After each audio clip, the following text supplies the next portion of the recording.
Ted? Barbara? Something's missing. Missing? In the bedroom? In the where?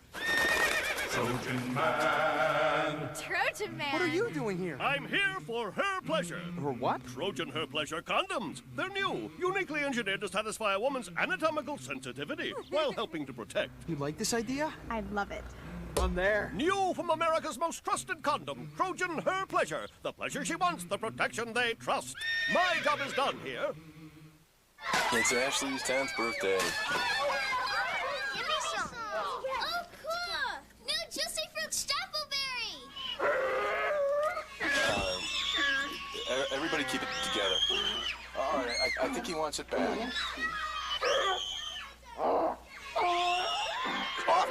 Stay. Gotta have Twisted Sweet. Gotta have the Twisted Fruit combinations of new juicy fruit, grape, melon, and strappleberry. No! It's my juicy fruit! War hero Chris Vaughn has come home, only to find a new enemy. I'm seeing him in action. I'm not gonna let this stand. Yeah, we'll see about that. The Rock. Walking Tall. This is my town. Rated PG-13. Starts April 2nd. Sentenced to death. A condemned man awaits his fate. Until... Whoa! Inmate, back in your cell. Everything's under control. all hell breaks loose. In a place where nothing is what it seems, you must choose your path and uncover the truth behind the suffering. Out now on PlayStation 2 and Xbox. Rated M for mature. If you're 20 pounds or more overweight, there's news from the Obesity Research Institute. Dramatic weight loss can now be achieved without diet or exercise. I lost 25 pounds in 6 weeks. I lost 7 inches through my waist. I couldn't believe it. I was 247 8 weeks ago, and I'm 30 pounds lighter today. The first week I lost like about 10, and then every month like 20 pounds. Propylene, scientifically proven to reduce weight without special diet and exercise. Backed by 9 clinical studies with the exclusive active ingredient, and propylene is available without a prescription. It definitely works by itself because I know I didn't do anything different, and I took it and I lost weight. I eat at fast food places almost all the time, so it's hard to eat healthy. And the weight still came off. It was just very easy. You just take these pills about 20 minutes before you eat, and the pounds just fell off. If they're a skeptic, just say, here, trust me. Try it, eat the same way, do what you're doing, and this pill will work. Please understand, propylene is so powerful that it was formulated only for those who need to lose at least 20 pounds or more. If this could work for me, it could work for anybody, because I haven't been to the gym in over a month, to be honest. I have not gone to the gym even once. I don't have the time. I mean, it works. You know, and I don't know how, but it does. Every morning when I look at myself in the mirror, I see another person there. Now you can get propylene over the phone without a prescription. Call the number on the screen and it will be shipped directly to your home. Call now to try propylene risk-free for 30 days for only $29.95. If you don't lose up to 20 pounds in 30 days, send it back and we'll refund your $29.95. But wait, it gets better. Call now and we'll include a second bottle absolutely free. Call in the next 10 minutes and your shipping and handling is also free. That's right. Call now and your second bottle and shipping is free. To order, call 1-800-524-4664. That's 1-800-524-4664.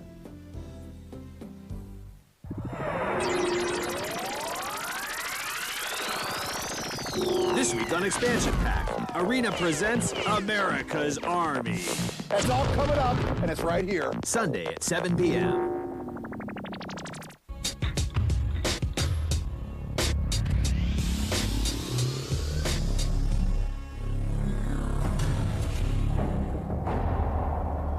Here's your man, Nick Scryer. Facial reconstruction and a memory wipe. Intelligence has the movement attacking the refinery in about 90 hours. This memory wipe will give us plenty of time to drop him in and get him past the movement's psi probes.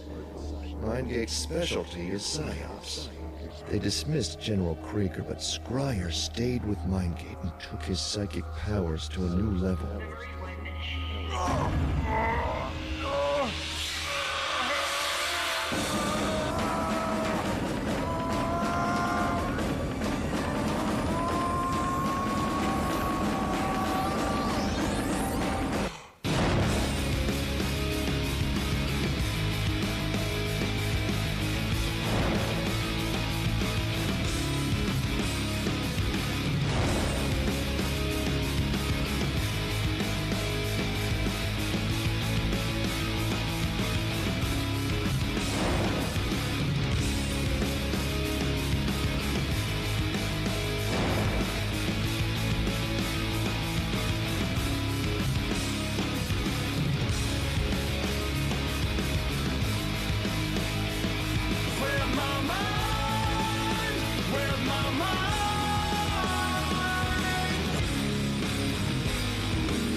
Go get her, lads.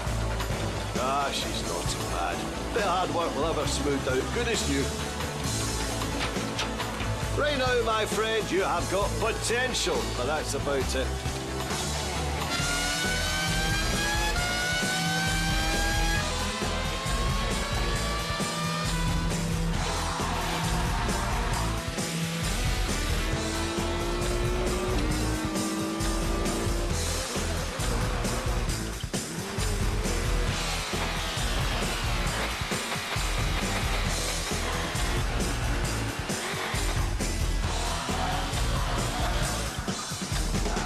See, here's where we are now, and here's where we want to be.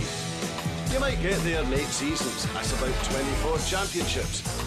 But right now, we need to keep winning that prize money.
Just when you thought the shadows were safe.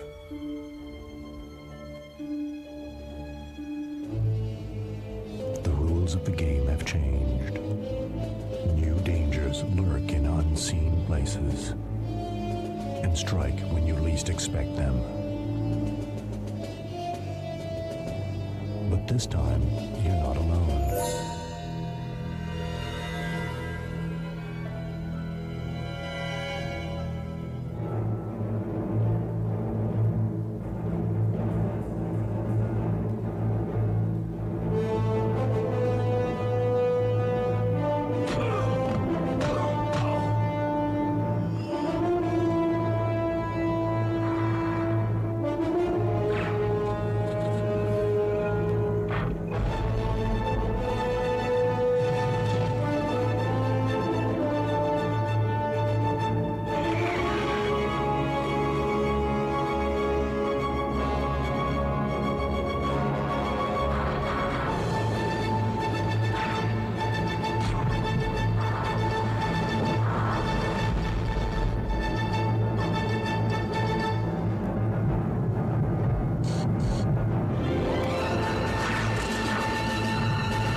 Splinter Cell, Pandora tomorrow. The new dawn of stealth action. Women love perfectly groomed men, but grooming certain areas can be a problem. Razor blades can cut you, and scissors can poke you. Now there's Microtouch, designed to go where razors and scissors shouldn't go. For safe, precise grooming that gets as close as a blade, yet is safe to the touch. The sleek design gives you perfect control, so you can keep the back of your neck barbershop perfect by yourself. Remove unsightly ear hair with just a touch. Embarrassing nose hair, gone like that. Sideburns straight and even. Mustaches and beards neat and clean. Got bushy eyebrows? Just snap on the guide and perfectly groom them in seconds. Look at the difference. Microtouch grooms from head to toe and anywhere in between. Shoulders, arms, chest, or back. Powerful enough for the tough stuff, yet gentle even on the most sensitive skin. The secret? Our precision cutting system that cuts hair but doesn't cut skin. It gets as close as a blade, yet is safe to the touch. Guaranteed. The Snap-on Guide lets you control just how much hair is removed. Remove a little, a lot, or remove it all and show off that hard body. What a great way for women to keep the men in their life perfectly groomed, or for moms who want to keep their kids looking neat and clean between haircuts. Microtouch replaces expensive trimmers like these and goes places they can't with micro precision. A $40 value for only $14.99. So avoid those risky razor cuts, put down the pointy scissors, and go with Microtouch, the safe, precise solution for everyday grooming. Call now and you'll also get our 10-piece precision grooming kit. It includes every grooming tool you need to always look your best. A $40 value, yours absolutely free. You get it all. The Microtouch Precision Groomer and this beautiful 10-piece grooming kit, an incredible $80 value for only $14.99. But you have to call now. Here's how to order. To order your Microtouch, call 1-800-314-2929 or send a check or money order to the address listed.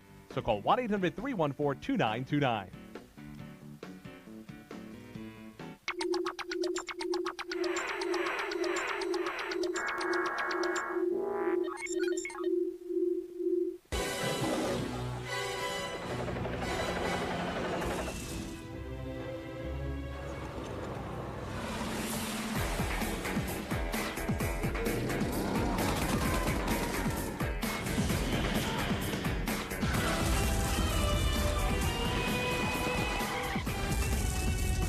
Hollywood blockbuster. 007, Everything or Nothing. Rated T for Teen. EA Games. Challenge everything.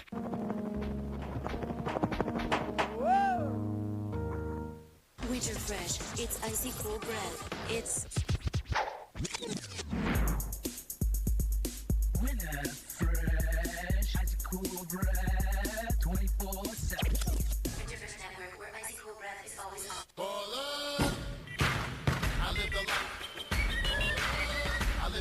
The life, the bright lights, the tight, the crowd lights, where you at, ballers?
teams step in, but one team is going to get stepped on. It's time to find out who's got the stuff of champions on another episode of Arena!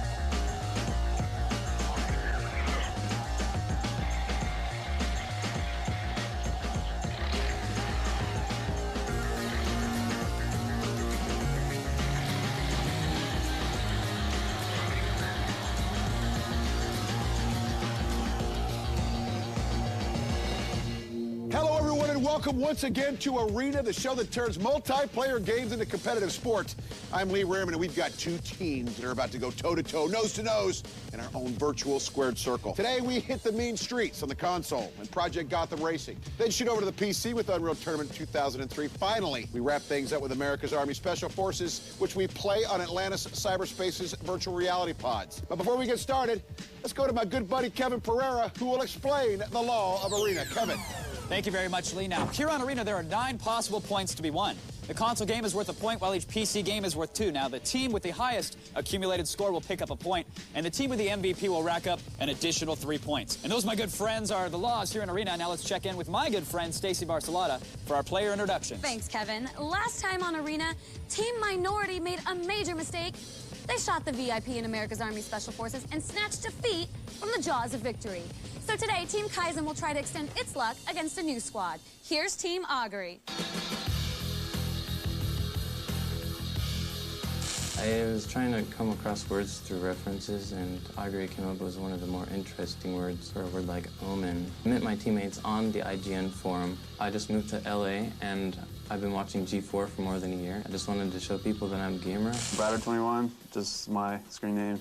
It's also Roger Clemens' number. He used to be my favorite player. I used to play a lot of Counter-Strike and StarCraft. My friend just told me about G4 and just thought it'd be kind of a cool idea, so decided to try it out. I look forward to a good match. I run a website. I'm a web designer. I play the full spectrum, so I go anything from like massively multiplayer games to like old school. I'm a big Galaga fan, especially while drinking. My nickname comes from a character I play on Shadowbane. And he's this druid who's actually more like a wizard. I play consoles, PCs, RPGs. Some of my favorite games are definitely the adventure games and the first-person shooter games. I am coming on the show because I love games.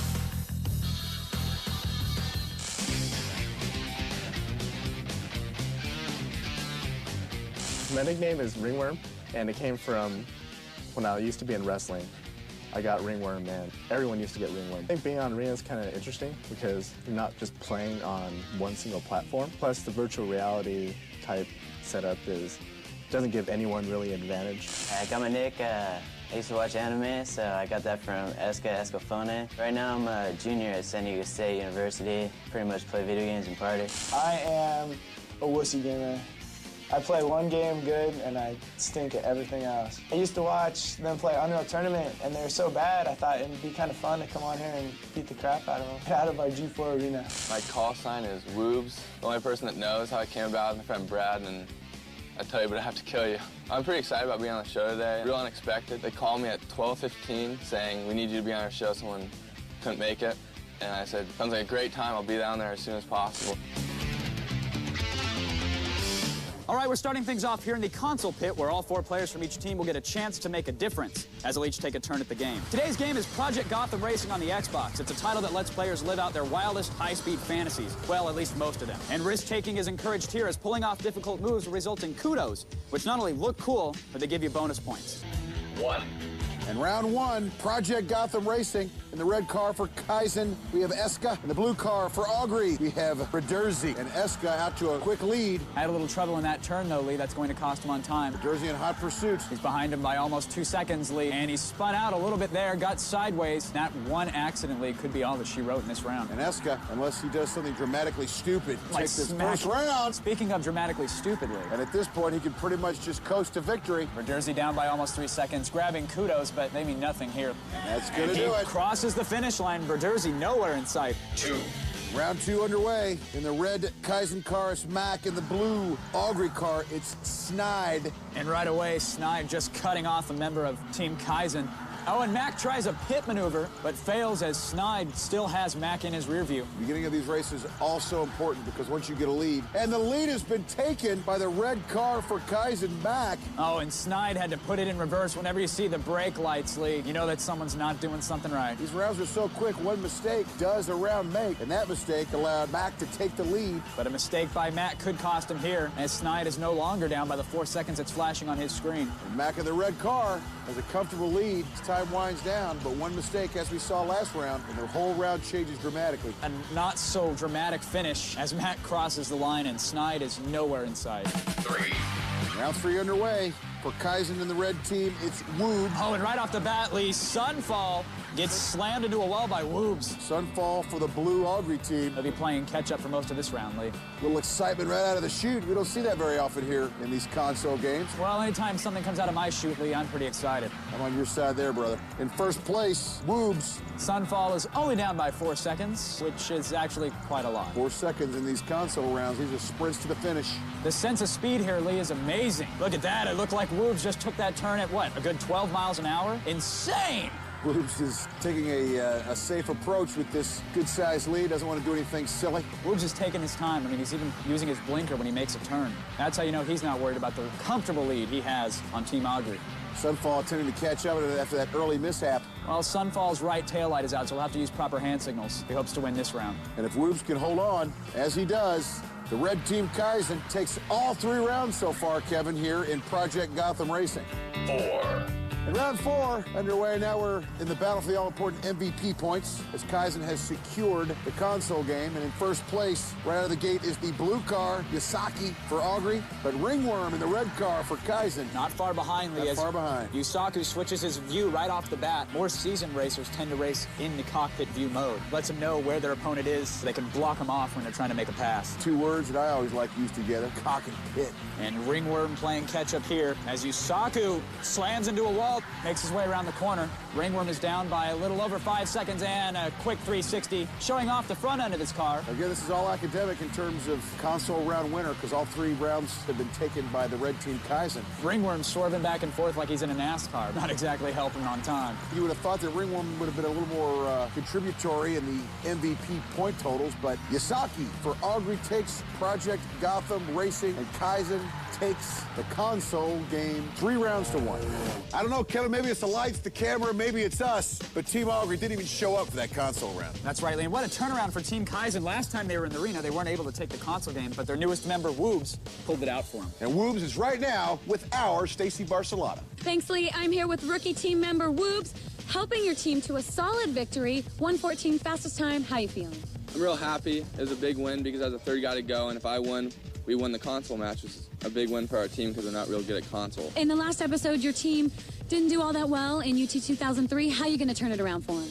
I just hope I play well. I hope the person I replace, I can do better than him. So if I do better than him, we should probably win. He's looking for the win, Lee. Back to you. We may not know what Woobs means, but I sure do know what it rhymes with. So, Kaizen is off to a fast start in defense of its title. After the break, we'll see if they can reverse their Unreal Tournament 2003 fortune from last episode. And later, we'll jump into Atlantis Cyberspace's VR pods for America's Army Special Forces. It's all coming up right here on Arena.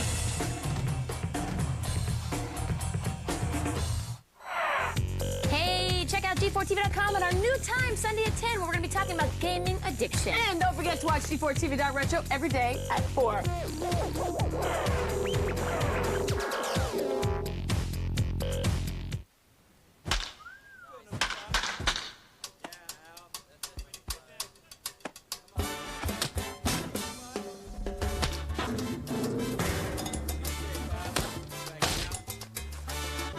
He can't hit anything.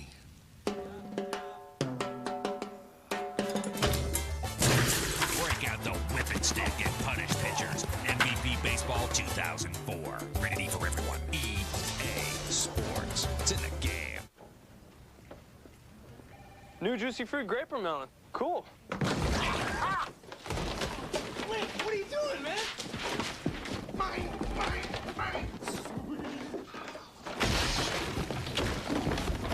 Jackson.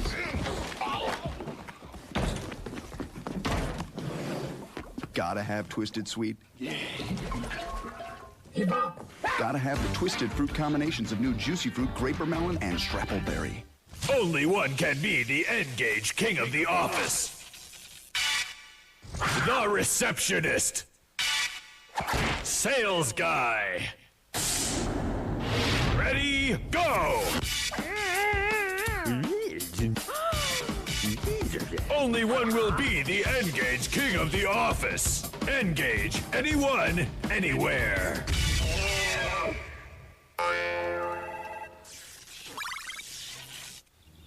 Ted? Barbara? Something's missing. Missing? In the bedroom? In the where? Trojan Man. Trojan Man. What are you doing here? I'm here for Her Pleasure. For what? Trojan Her Pleasure condoms. They're new, uniquely engineered to satisfy a woman's anatomical sensitivity while helping to protect. You like this idea? I love it. I'm there. New from America's most trusted condom, Trojan Her Pleasure. The pleasure she wants, the protection they trust. My job is done here. It's gonna be insane is what it's gonna be. I can't wait. This one's gonna be so awesome. What do you think? This last week in school was crazy. It was hectic. I cannot wait until this party. Do you understand? I need to blow off some steam. Like, you know Jocelyn, she's gonna be at this party, man. Hey, where are we going? What are we doing? It takes a lot of guts to talk to your friends about their problems with marijuana or drinking. We really need to talk. But it could make all the difference.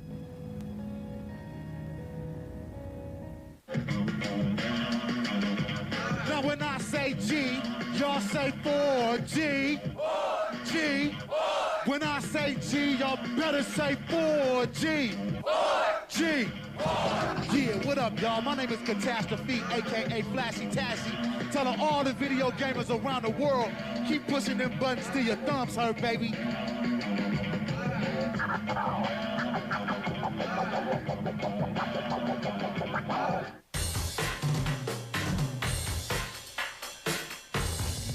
Welcome back, everyone, to Arena. Now, before the break, Kaizen took Project Gotham Racing and is now in the driver's seat in today's match. But let's see if they can continue to leave Augury angry as we go to Kevin for some Unreal Tournament 2003 action. Kevin. Thank you very much, Lee. Yes, the game is Unreal Tournament 2003, and the mode is Capture the Flag. And in CTF, each team has a base where its flag resides. Now, the object of the game is to grab your opponent's flag and bring it back to your own base, which scores 1 point. Now, whichever team scores the most points in 3 5-minute rounds is the winner. Today's map is Magma, a landscape that features 2 bases separated by strands of narrow, winding routes suspended over good old-fashioned hot lava. Now, navigating between bases can be tricky as one misstep leads to that itching, burning sensation known as melting. So let's heat things up with a little action in Unreal Tournament 2003. Unreal Tournament 2003 is underway. Kaizen in red, Augury in blue. This was not Kaizen's game last time, only because in the last episode they were going against a team that was absolutely spectacular in this. What a better team to practice on here in the arena than Team Minority. Let's see if Kaizen picked up any strategy tips. Eska for Kaizen, grabbing the flag, and he's already on his way back, but he does have a member of Team Augury in hot pursuit. Eska gets taken out. And Snide says, I'm not going to take this inexperienced stuff. Lost flag. But he is going to take a rocket to the ass as he drops the flag. You have to appreciate the aggressive offense by Team Augury so far. Snide translocating through a window right into 3 members of Team Kaizen. Sunfall for Augury again in the enemy's base. But Kaizen wasting no time, taking him right out. No score so far, which I have to argue bodes well for Augury, being the more inexperienced.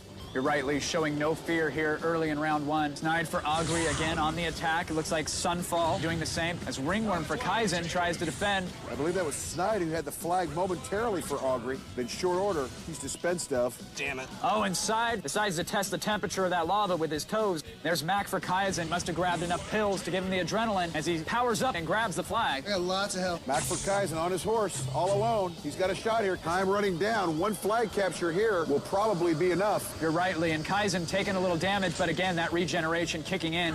Hey, I need D. I need help. I need help. Snide for Team Augury is right on top of Mac with that link gun, and a member of Kaizen takes out Snide, leaving Mac free to capture one here in round 1. What teamwork by Kaizen. 2. And round 2 of Unreal Tournament 2003 is underway. We notice the speed of Eska right off the bat, headed towards the enemy base, wasting no time. Snide taking a dip in the lava pool. And Eska for Team Kaizen grabbing the flag, unopposed for the moment, Lee. And Snide for Team Augury. All right, I got it. Running. Sneaks in and grabs Team Kaizen's flag. This is the most offense we've seen this early in a round.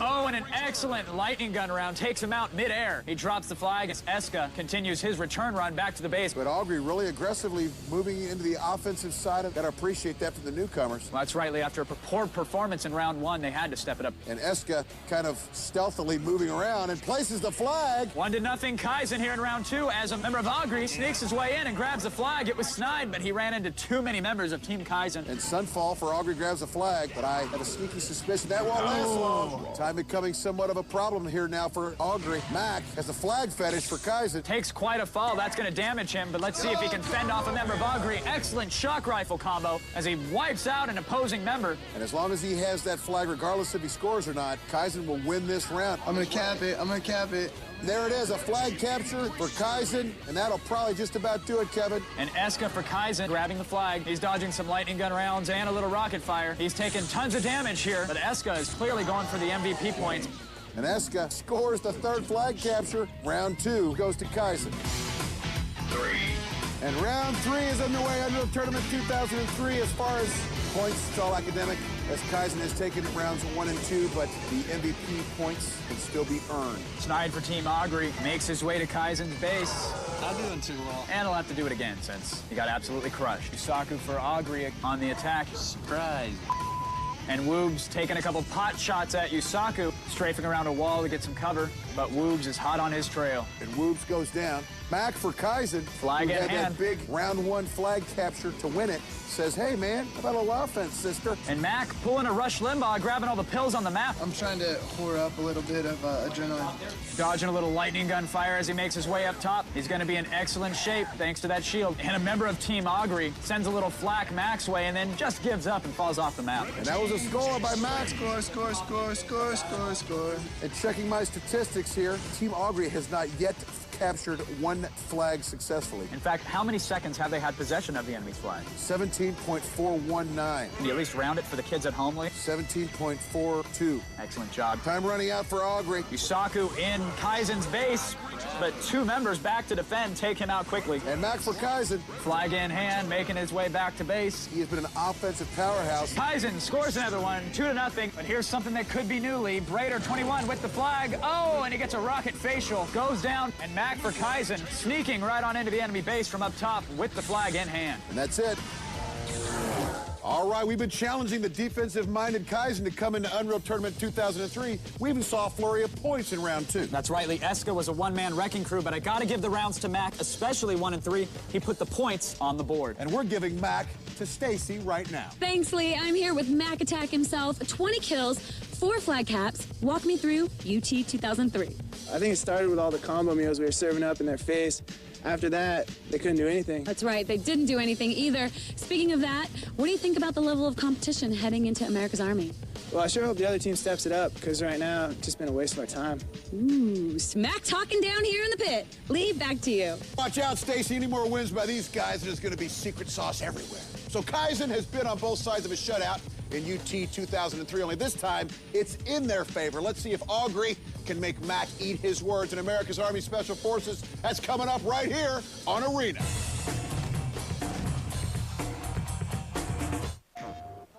Today we're going to test the tractor beam from Ratchet and Clank Going Commando. Oh, nice, dude. Nice job, nice job.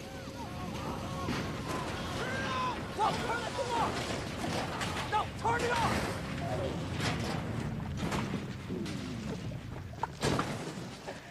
Sweet.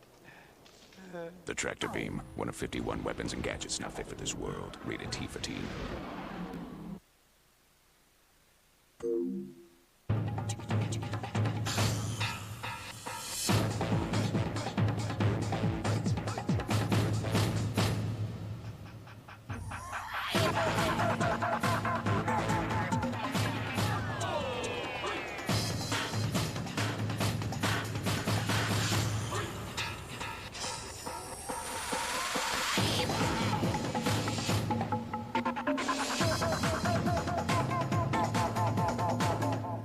What made you come back now? I just wanted to relax, catch my breath. We try to keep things simple. If the life you believed in was threatened, They're selling drugs out of the casino. I want to bring you inside. No. what would you do? I'm not gonna let this stand. Whoever did this left him for dead. How far would you go to save the people you love? You have to know who you can go up against. Is that a threat? The Rock, Walking Tall, rated PG-13. Starts April 2nd. Johnny, you can't do this to me, man. Who am I gonna play Counter-Strike with, huh? I can't take the bridge without you. You don't need me, man. I've been running on your fumes for years. Take my memory card. Watch out for level 3. Johnny? No! G4! Buried Treasure is brought to you by EB Games. I'm here at EB Games, and I found myself a buried treasure. This is a game that I really loved. It's called Indiana Jones and the Infernal Machine. It was out for the PC, and then LucasArts brought it out to the N64 in limited quantities, so it was very difficult to find. It's set in 1947, so World War II is over. Now he's facing the Soviet Red Army. Like every good Indiana Jones movie, there's all kinds of really cool environments in this game. You'll be running around in the snow. You'll go to the ruins in Babylon. You'll go to Egyptian ruins, lots of tombs. He's got some rafting missions that he's got to take care of. The narrative is very good. There's some really cool voice acting in there. The guy actually sounds a little bit like Harrison Ford. The theme music is great to hear again. And there's tons of exploration and action in this game. It's a great find. It's called Indiana Jones and the Infernal Machine for the Nintendo 64. This definitely is a buried treasure. Check out this and other buried treasures at EB Games. We take games seriously. Next week on G4, see Hoop's hottest stars as Sweat takes you to the 2004 NBA All-Star Game. You gotta see this. Then, with entry into the Hall of Champions on the line, Team Kaizen faces off against Team 1051 on Arena. And Filter takes you on a chocobo ride through the best games, bosses, and characters of Final Fantasy. Sweat, Monday at 10 p.m. Arena, Tuesday at 10 p.m. And Filter, Thursday at 10:30 p.m.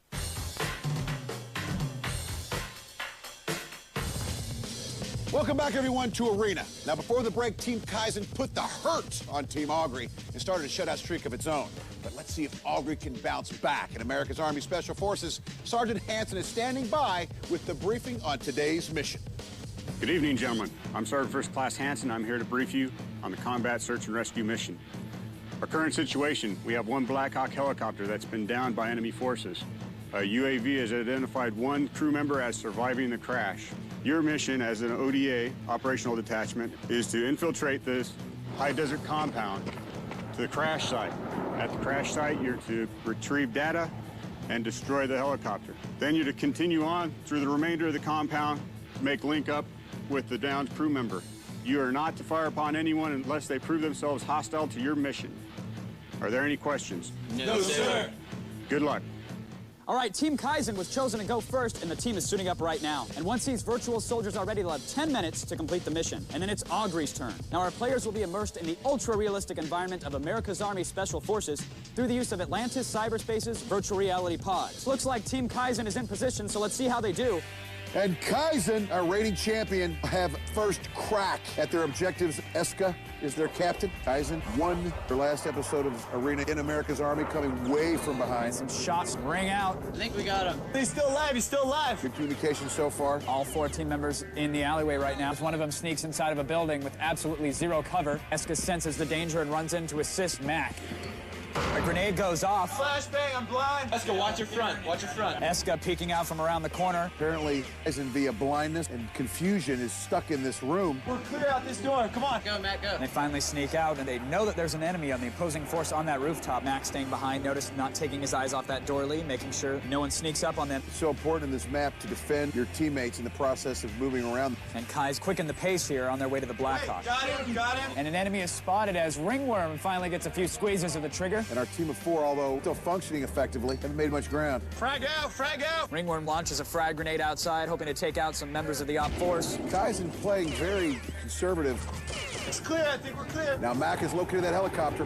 Hey, guy in this window. Mac momentarily takes some fire. Got it. Everybody out here. And it looks like Mac has retrieved the sensitive data, Lee. Mac arms the RPG, and they are within distance for that RPG to arm, or perhaps they are not within distance. Mac launches a dud right into the Blackhawk. There it is. Dead on, balls accurate shot by Mac. Go, go, go, go. Excellent communication by Mac on behalf of Team Kaizen. I'm hurt. And it looks like Ringworm for Team Kaizen has taken some battle damage. That's going to cost them in time. Guys, can slow down, slow down. At this point, I just say shoot the Gimp in the legs and leave him there. All right, hurry up, guys. And as we've seen several times before, Lee, this hastened pace really become a factor as the teams start rushing through buildings without checking all angles. That'll be it. They found the helicopter, they extracted the data, they blew it up, but they did not find the pilot. And Team Kaizen, way ahead on points so far, takes a conservative approach, but doesn't accomplish all their objectives. That's right, Lee, but they did finish with all their squad members alive, so that's going to help them with the scoreboard. Let's see how Team Augury does, who's suiting up for America's Army right now. And Team Augury has a chance to snatch a victory here. Well, Lee, if there's anything that these ER pod missions have shown us is that this is where arena champions are decided. Snide the captain. So far, not a lot of communication going on, which historically we know very, very well is not for a good round make. For those watching the screens at home, there's a lack of communication, basically, because there's a lack of movement. Raider 21 running right by a window, ignoring the bright muzzle flash coming out of it. Complete lack of strategy there, Lee, as they just ran right out and up the steps. If they keep that up, they'll pay for it early here in America's Army. Okay, one down. You guys okay? Yeah, I'm still up. Okay. I'm gone. You have to somewhat appreciate, though, this brazen disregard for life and limb as Raider 21 extracts the data from that Blackhawk. But, Lee, if you look, all the windows have members of the opposing force peeking out, taking pot shots at Raider 21. He manages to extract the data and runs away, but unfortunately he runs away from his own teammates and he will have no cover fire while they try to destroy the Blackhawk. Again, confusion reigns here. I'm confused. Apparently a member of Team Augury was taken out, but it looks like Raider 21 has decided to go commando style and he's out in search of the VIP. Brad, slow down a bit so I can catch up. And there's Snide finally to back him up as they enter the room, searching for the VIP. I'm all alone down here. To find that VIP, it's going to be close on points, Kevin. I'm dead because I was left alone. Two members of Team Augury taken out of commission, Lee. We'll see if the dynamic duo of Raider 21 and Snide make this happen. And they're going to need it too, Kevin. If they want to have a chance at coming back as our reigning champion, they need to find that pilot and fast. Oh, shoot. Great.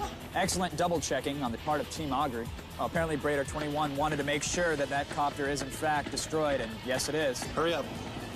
We don't have much time. Go north, Brad, north. And Raider 21 up top, leaving Snide down below by himself. Snide not covering his team's rear.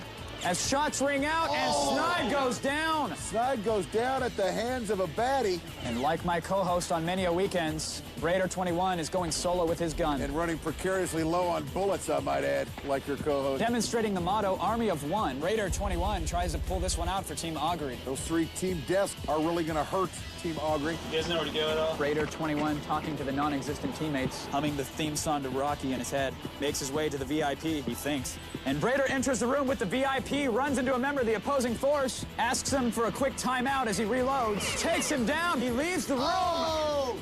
And Raider 21 commando style, Lee. He wins the match as he rescues the pilot. With time running out, Raider 21 does his best Rambo impression and single-handedly rescues the pilot. That's right, but penalties cost Augury, and Kaizen ended up taking the round. Earlier in the match, Kaizen asserted his dominance in Unreal Tournament 2003 and also asserted their dominance in our console game, Project Gotham Racing, and they also took the bonus for the highest overall team score. So with Kaizen's clean sweep, it looks like Raider 21's last-second heroics were just not enough as the boys from Team Kaizen defend their crown and remain our champions. Which only leaves the MVP, and with his performance in UT 2003, we've already talked to him once today, it's no surprise, Mac Daddy, and he's with Stacy. Thanks, Lee. I'm here with Mac Daddy himself. Your first MVP win. How you feeling? I'm feeling pretty good, but I definitely couldn't have done it without my team. Well, that's nice. You're giving your team credit as it's well due. What about the next round? Are you feeling confident coming back? Well, I don't know. 2 in a row is pretty good. Hopefully we can pull off our third, stay here a little longer. All right. Team Kaizen looking for a three-peat. Lee, back to you. And they will definitely get their chance, Stacy, because Kaizen went from underdog on our last show to the favorite today, but the result was the same. They won. Until next time, for Kevin Pereira and Stacy Barcelona, I'm Lee Ribbon, and we'll see you next time here on Arena. Well, now that you've seen the competition, we want to see if you've got the stuff of champions. So if you're at least 18 years of age and live in or near the Los Angeles area, then throw your hat into the ring by going to our website. Visit us at g4tv.com/arena and sign up to compete on the show that turns multiplayer video games into a competitive sport. And we will see you in the arena.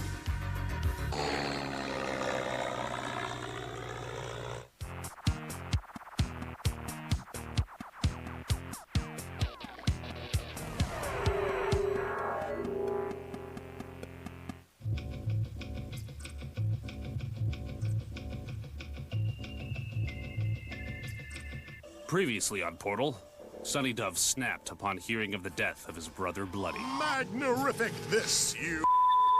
Who turned out to be far more than he appeared. The Ultimate is the future disembodied incarnation of Bloody Dove, come back in time to try to take over the universe. Meanwhile, former movie star Dirk Ruddy got an offer he couldn't refuse. We shall create the greatest film ever made. And together, Dirk Ruddy and Sir Wilhelm Haltburn Hansen III shall rise again! You're the Shizm Shazm. And in Dareth, Udall finally called it quits with Gruder. I don't ever want to see you again. Udall, no! No! This is Portal.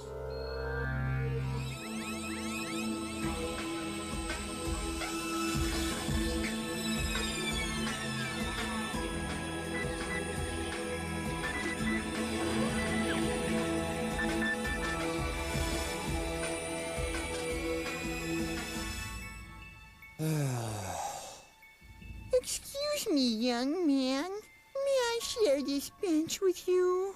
Sure. Goodness, what's wrong? Such a sad clown. I guess that's the problem. I'm not really a clown. My old boss, Master, actually, he made me put on this face, and I'm not allowed to ever take it off. Mind control. Now he's in a coma, and well, try finding a job looking like this. Young man, please come back over here. I can't hear you. Oh, sorry. I said I can't find a job. Well, I think you'd be perfect for the circus. But I'm not a clown. You certainly look like one. You look hungry. Would you like a cookie? I'm diabetic. Do you live nearby? Actually, this is my home now. Goodness, you're making me blue. You're such a sweet boy. Come by in an hour and I'll put a hot supper in your belly. My son tells me I make the best noodles in the world. That's very generous of you. Just be a good boy. Hi, welcome to Portal. We're actually having a little crisis here. A few minutes ago, I went to contact Sergeant Mo Tuesday, but here's what I found. In a nutshell, he's been taken captive by hostile Griffins, and I'm terrified that if I open a visible portal to get him out of there, the Griffins will panic and push him over the edge. So I'm calling in help. The Drifter's tied up. More on that later, but luckily there are others. Val? Patching to Sonny Dove now, Dave. Greetings, Dave. How may I help your... Sonny, listen, there's no time for nonsense. Mo Tuesday is being held in the Griffin Spires. I need you to get him out of there. Certainly. I love that. All right, here's the deal. The Griffins are too dangerous for you to fight alone. I want you to meet a friend of mine in Delling Crater. I'll insert you there. He's a necromancer. He goes by the name Mortago. He's good. He's real good. The two of you should move in quietly, cross the acid fields, cross the mountains, and get Mo off those spires before the Griffins can react. You got it? Indeed. I always savor the chance to be a champion. Okay, go. Let's keep an eye on this. Delling Crater. The pungent aroma of acid reminds me of the scent of my own rancid. It is here I shall meet my new compatriot. Come, for fellow adventurer, the time for heroism has arrived. Hey, amigo! You that champion guy, no? I seen you on a transmission. What's happening? I'm Mortago. I am Sonny Dove, the champion. See, check it out, amigo. I make a zombie to help. Don't get afraid, okay? He works for me. Mira, I'm a ghost now, too. Boo! Dave, you are a sick and twisted. This foul zombie reminds me of the rotting corpse of my dear departed brother, Bloody Dove. Even now, maggots are surely feasting upon his cold, wet flesh. You for partnering me with this necromancing, you sick hub. Hey, what's your problem, man? I just want to help. Cut it out, look!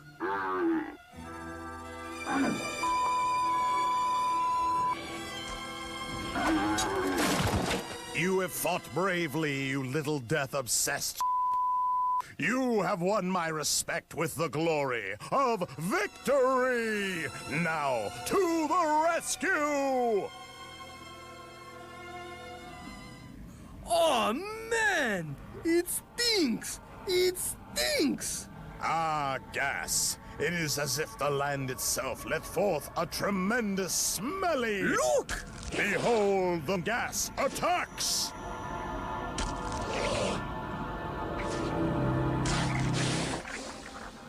Now to cross the mountain and annihilate any who would stop us.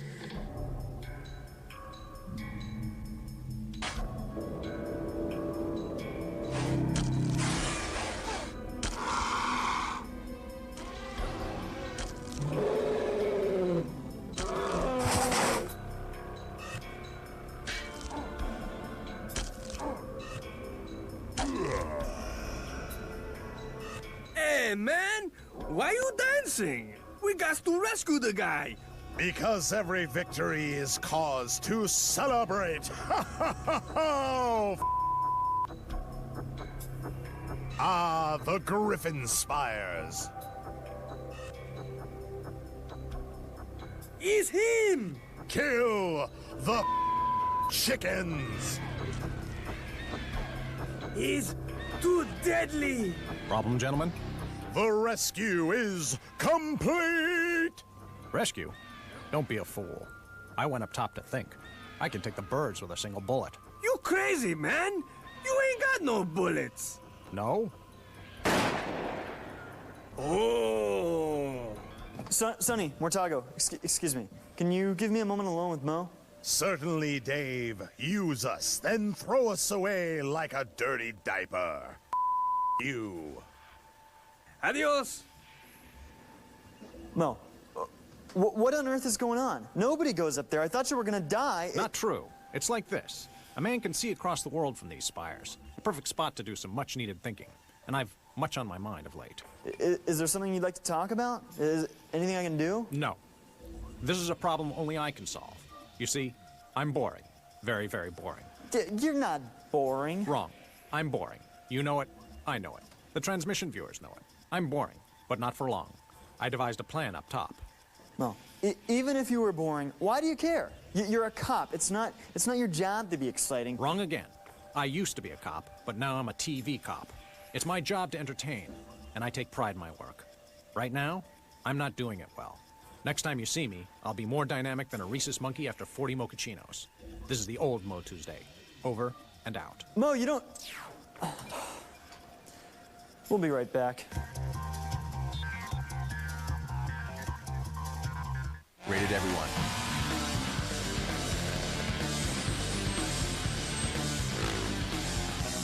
It's everything you wanted in a motocross game, plus a bunch of stuff you would have never thought to ask for. MX Unleashed.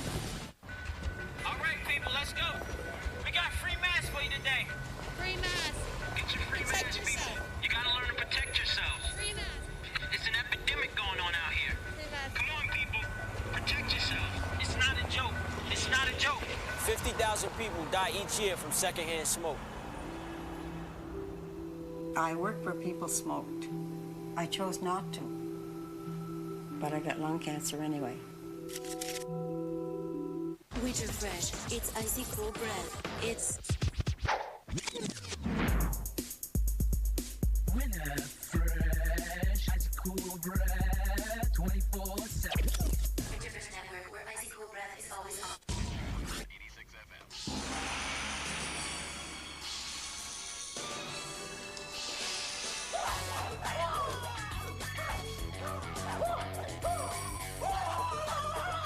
From the makers of Dead or Alive comes the greatest action game of all time, Ninja Gaiden. Rated M for mature. Unleash your inner ninja. Oh, I'll take a pound of that. Xbox, it's good to play together.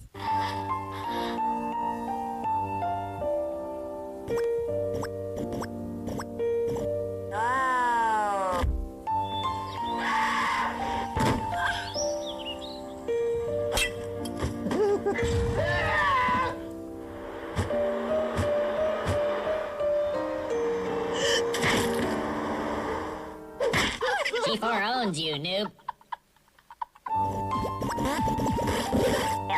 There's so many cool things going on at the G4 booth this year, but one of the coolest things is they're giving out free tattoos. Not little fake tattoos that you put on with water. The real deal. Needle and ink going in your skin.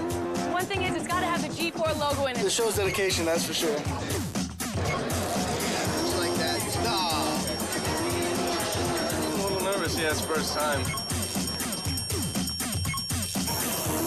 Oh, wow. The pain purifies. Hardcore, dude.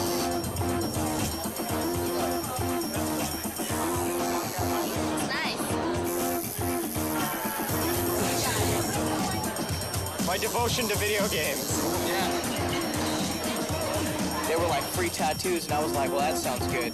They were like G4 logo, and I was like, that sounds even better. They gave that to me, dude. G4 is a great station. They usually leave it on 24/7. It was just insane the first time I saw it. It's awesome. I need to call my cable provider. I watch it all the time. I'll start watching it now.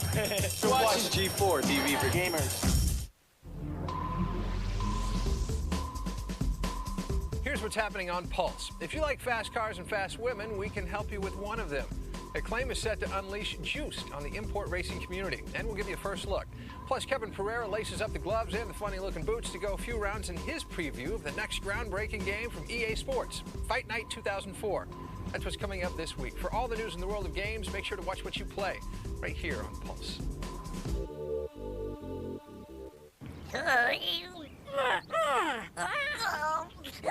That's it. Lip to the right. Oh!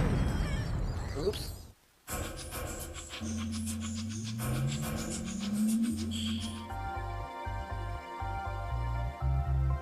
What's going down? You're quite late. So, I'm Dirk Reddy. Dirk, if we're going to succeed in this project on our own, you're going to have to display some level of professionalism. No. Very well. Hello, gentlemen. Can I start you off with a drink? Pizza. Hurry. Dirk? Let's hit the furniture store. I gotta get a makeout couch for the new pad. Oh, dear. I'll take this one. In gold. Dirk, you must learn to be more conservative with your money. At least until we've re-established ourselves. I didn't come here for a lecture. Talk movie to me. Yes, you're quite right. To work it is. First, we shall have to decide upon a subject for our little masterpiece. I know. Matrix High. I can be the hero. Look, I already got the costume. I shall not participate in the making of Matrix High. Why not? Because we need to create something powerful, moving. Well, then let's just hire a script guy. Script? Dear boy, a real actor doesn't need a script. A real actor works from the heart. Whoa! You're hardcore, Blue Dude. But so am I. I'm down with the no script action. Delightful. Then let us focus on the story later. For now, we must turn our attention to the most important element of all. A leading lady. Unfortunately, there's not an actress alive brilliant enough to work with me. Nor, frankly, who would be willing to. No, we shall need to create our very own diva. We must mold the superstar with our own two hands. Rad! Indeed. But to do so, we must find a young lady so impressionable, so shapeable, so delicate and vulnerable and sensitive that she surpasses all imagination. I'm so moved that you would ask me to help you. It fills my heart with so many layers of emotion. Wait, Gardenia? I'm sorry, one sec. Hi, welcome back. Okay, as many of you know, recent traumatic events have cost Bernie the ability to use language. So right now, I'm trying to retrain him in speech and also trying to wean him off his bell. Anyway, because things have been so busy around here, I haven't really had the proper time to spend with Bernie, and I felt really guilty. So I've been asking our sometimes sensitivity trainer, Gardenia Flowers, to help out. Gardenia, you want to say hi? So nice to see you again. You're all very valid beings. Okay, so Gardenia's going to work with Bernie now, and since I know many of you are highly concerned about Bernie's welfare, let's just take a few minutes to look in. I think you'll be very comforted when you see how well she's doing with him. Gardenia? Thank you so much. Let's begin our session. Hello, Bernie. You're a very courageous one. I acknowledge you on so many levels. Mooey! Hurry! I have something so special to share with you. Something you'll like very much. Gooba! Gooba? You see? A tiny monkey. I am not a monkey! You can play with this monkey if you do something for me. Please say monkey. I know you can do it. You're very smart. Monkey. Monkey.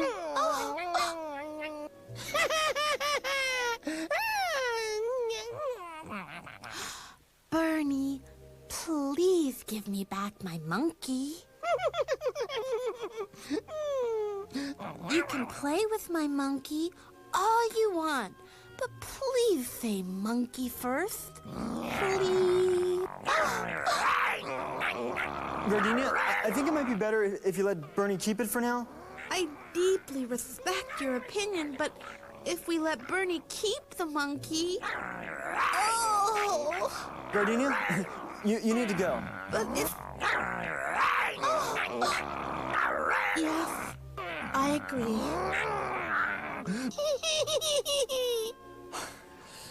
Val, let's start looking into alternative therapies for Bernie. Perhaps, well, let's just not rule anything out, even if it seems a little extreme. Yes, Dave. I will compile a list of all known conventional and non-conventional therapies, which might lead to a successful recovery for Bernie. Great. Now, one more thing. Grutter. He's still really hurt over Udall leaving him. Let me make a quick link. He's been trying to reach me. Then we'll get down to business with the Drifter. Connected to Grutter, Dave. Grutter? Oh, hi, Dave. You don't sound so good. Oh, done finally accepted, Dave. Udall's finished with me. It's all my fault. I'm gonna be me alone forever. Don't say that. Don't you worry. Don't you worry. I've been me alone most of my life. Oh, Dave, can I just ask you one last favor, friend? Of course.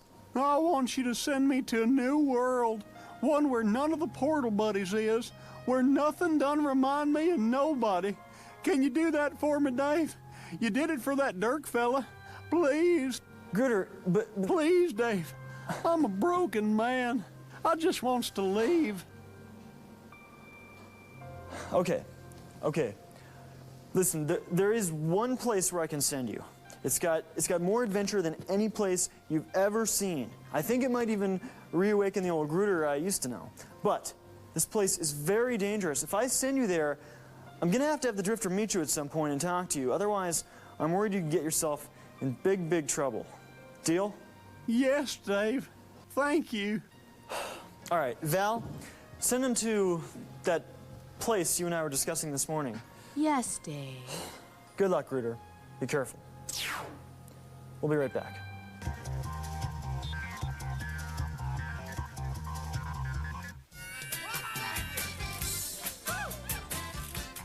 Getting a new car is a good thing. Getting a brand new Honda Civic with impressive savings on features like air conditioning, CD player, and a center storage console is an even better thing. So go see your Honda dealer today and ask for the Civic Value Package. Oh, coupon not required. Now you can lease a 2004 Civic Value Package Coupe for $159 a month for 36 months. Buried Treasure is brought to you by EB Games. Hey, this week on Buried Treasure, we're talking about Black Dawn for the PlayStation. Now, Black Dawn was one of the first completely 3D action arcade helicopter games. It's really not a simulator, but the amazing thing about Black Dawn was that the way you could control the helicopter. The controls in this were really, really well thought out and well done. The missions in this game were incredible. They're really unique. Everything from landing your helicopter a la Choplifter and bringing in some guys, go, go, go, and then you take off. Sometimes you have to bomb out radar dishes. Other times you're protecting things and sneaking around. The music is also pretty cool in this game as well. It's all kind of orchestral, Rambo-ish style music, but the music's interactive. It changes as the mission itself changes. Check it out for sure. Black Dawn for the PlayStation 1. Check out this and other buried treasures at EB Games. We take games seriously.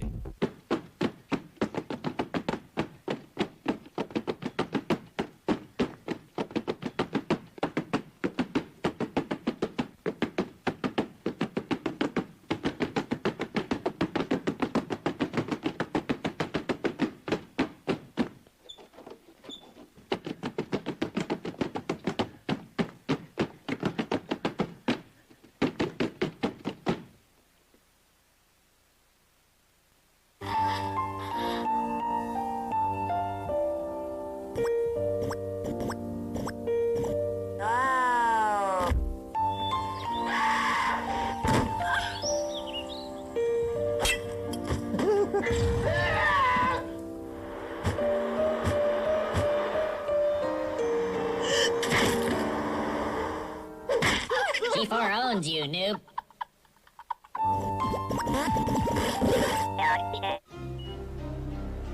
It's touch and go. Ned's hit an overload point. He's jammed up on Time Splitters 2, and frankly, Ghost Recon has drained him of every gaming impulse he had left. Simply put, Ned is mush. Luckily, we've got a secret weapon. When it comes to problems like Ned's, we use G4. Administered intravenously or even applied as a salve, G4 rapidly elevates the hydrocranial impulse to pre-breakdown levels. Thanks, G4. Next week on G4, see Hoop's hottest stars as Sweat takes you to the 2004 NBA All-Star Game. You gotta see this. Then, with entry into the Hall of Champions on the line, Team Kaizen faces off against Team 1051 on Arena. And Filter takes you on a chocobo ride through the best games, bosses, and characters of Final Fantasy. Sweat, Monday at 10 p.m. Arena, Tuesday at 10 p.m. And Filter, Thursday at 10:30 p.m.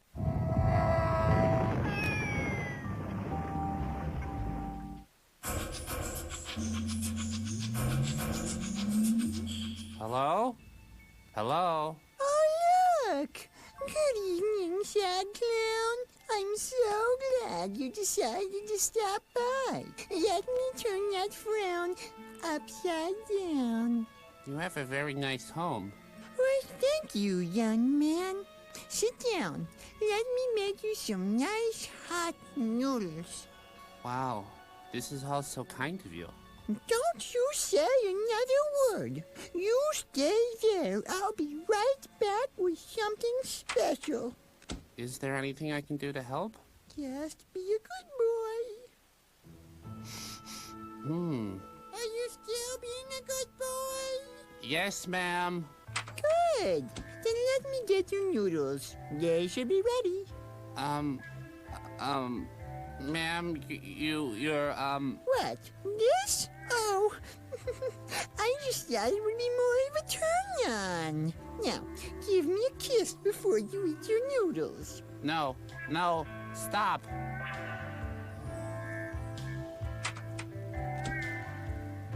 Oh, boy. Young man, why did you come over? For noodles? My goodness, so naive. Oh, now stop being silly. Give me a kiss. It'll be extra special. Well, It'll feel good. Oh, well. There. Just be a good boy. Dave, the Drifter's latest report is complete. Hi. Over the last several months, there have been way too many loose ends and unanswered questions here in the transmission. This is creating a potentially dangerous situation. But if anyone can get some answers, it's the Drifter. So let's take a look at his most recent report and see if he's been able to turn up anything. Okay, it looks like this is a detailed one, and I've got to run up to my sleeping chamber. I can watch from there, so let's go ahead and end the transmission with this entry. Of course, you can always go to g4tv.com/portal for more information. We'll see you next time. Val, the report? Uploading now, Dave. Most people love mysteries. They salivate at the chance to solve a puzzle and make themselves feel important. Me? I hate them. 'Cause when you're in my line of work, mysteries can be deadly.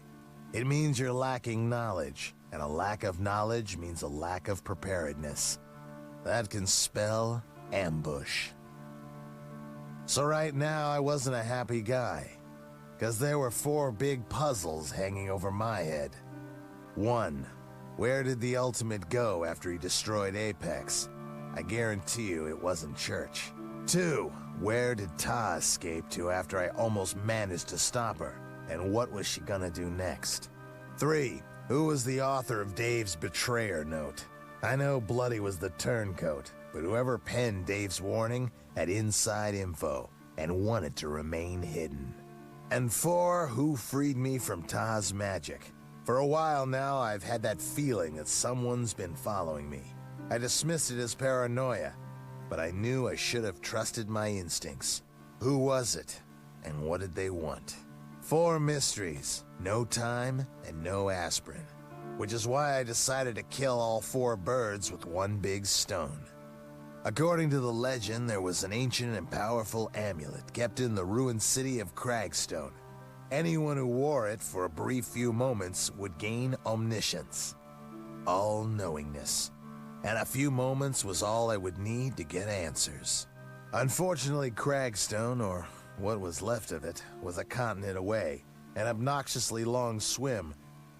Where was the love boat when you needed it? But eventually I got there, or at least a part of it. The important section was long buried. The smell inside was odd. Even through the dust, I could tell something wasn't kosher.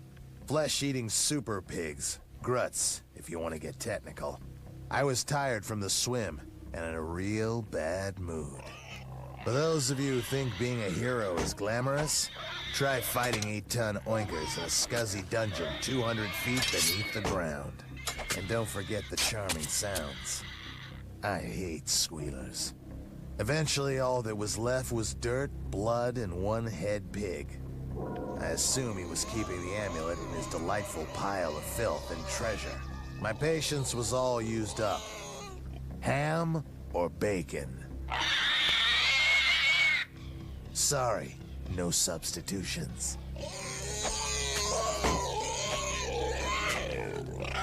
I think I was getting dumber every day. The amulet wasn't there. I should have interrogated the pig first. I ended up having to search the ruins for hours. The amulet? Gone. But just when I was about to leave, it happened. I felt her presence. For a brief moment, we just stood there staring at each other, too far away to make out her face. I charged. She ran. Wait, stop! But of course, the wild beetles had to slow me down. Come back! Another wasted day. And now I was getting a message from Val that I needed to prep Gruder for a trip. When I found out where she and Dave were sending him, I realized the request was justified. Gruder could get into all kinds of trouble where he was headed. So for now, Drifter out.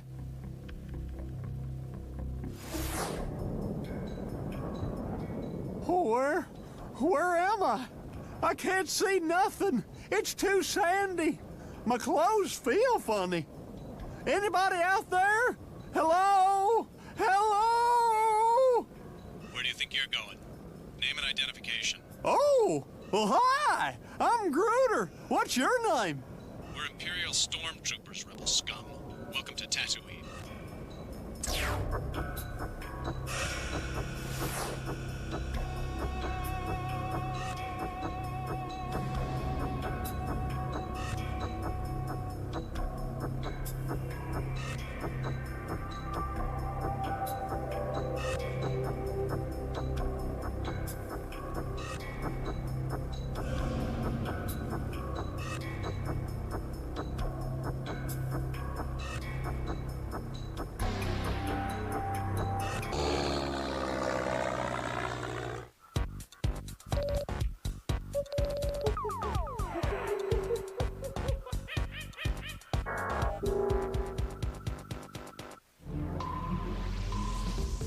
Coming up on Pulse, we got the experts' opinions on the state of the industry at this year's DICE Summit in Las Vegas. Plus, Naughty Dog's Jason Rubin raised some eyebrows with his impassioned speech at the event.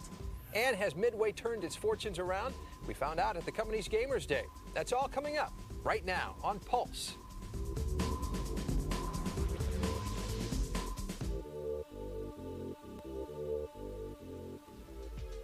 Welcome to Pulse, your 1-hour weekly look into the world of interactive entertainment. I'm Patrick Clark. And I'm Ronnie Lynn Riley. Today we'll give you a first look at Acclaim's new street racer, Juiced. Plus, Kevin Pereira is always looking for a good rumble. We'll see if he's found it in his preview of Fight Night 2004. But first, it looks like the next Xbox won't have a vital component that the current system does. But will it be missed? Even though the Xbox 2 is likely more than a year away from seeing store shelves, the rumor mill is already in full swing. For example, M Systems president Dov Morin recently stated that Microsoft's next console will not be equipped with an internal hard drive. Instead, Moran claims the Xbox 2 will utilize M Systems fast flash disks, which have storage capacity ranging from 16 megabytes to 47 gigabytes. While it is true that M Systems recently inked a deal to develop removable flash memory units for Microsoft, no specific uses have been confirmed. While Moran's claim seems like a distinct possibility, Microsoft labeled it as merely speculation. And there's no speculation in Jason Rubin's corner, as he is definitely leaving Naughty Dog Studios after the completion of Jak 3. The announcement came just days after Rubin's impassioned speech at the DICE Summit, in which he demanded greater recognition for developers. Rubin co-founded Naughty Dog with Andy Gavin in 1986 and sold it to Sony in 2001. The company is best known for its Crash Bandicoot and Jak and Daxter series. While Rubin has not publicly announced his plans, he told GameSpot that, quote, "I want to lead by example, take a real risk." Rubin also added he, quote, "wants to build relationships with people outside of this sector." We, too, had a chance to talk with Rubin at DICE about his speech and his future plans. Stay tuned for it later in the show. This year's DICE Summit wasn't just for inspirational speeches. They also handed out the 7th Annual Interactive Achievement Awards, which recognized the best of the business in 36 categories. Prince of Persia: Sands of Time took home the most hardware with 8 awards, but Call of Duty took home 2 of the most coveted awards, Game of the Year and Computer Game of the Year. The World War II sim also took home top honors as the Computer First-Person Action Game of the Year. Of course, the Interactive Achievement Awards are a lot more than just pomp and circumstance. They represent the best of the best in the world of interactive entertainment, and this year's ceremony was no different. We were in Las Vegas to check it out.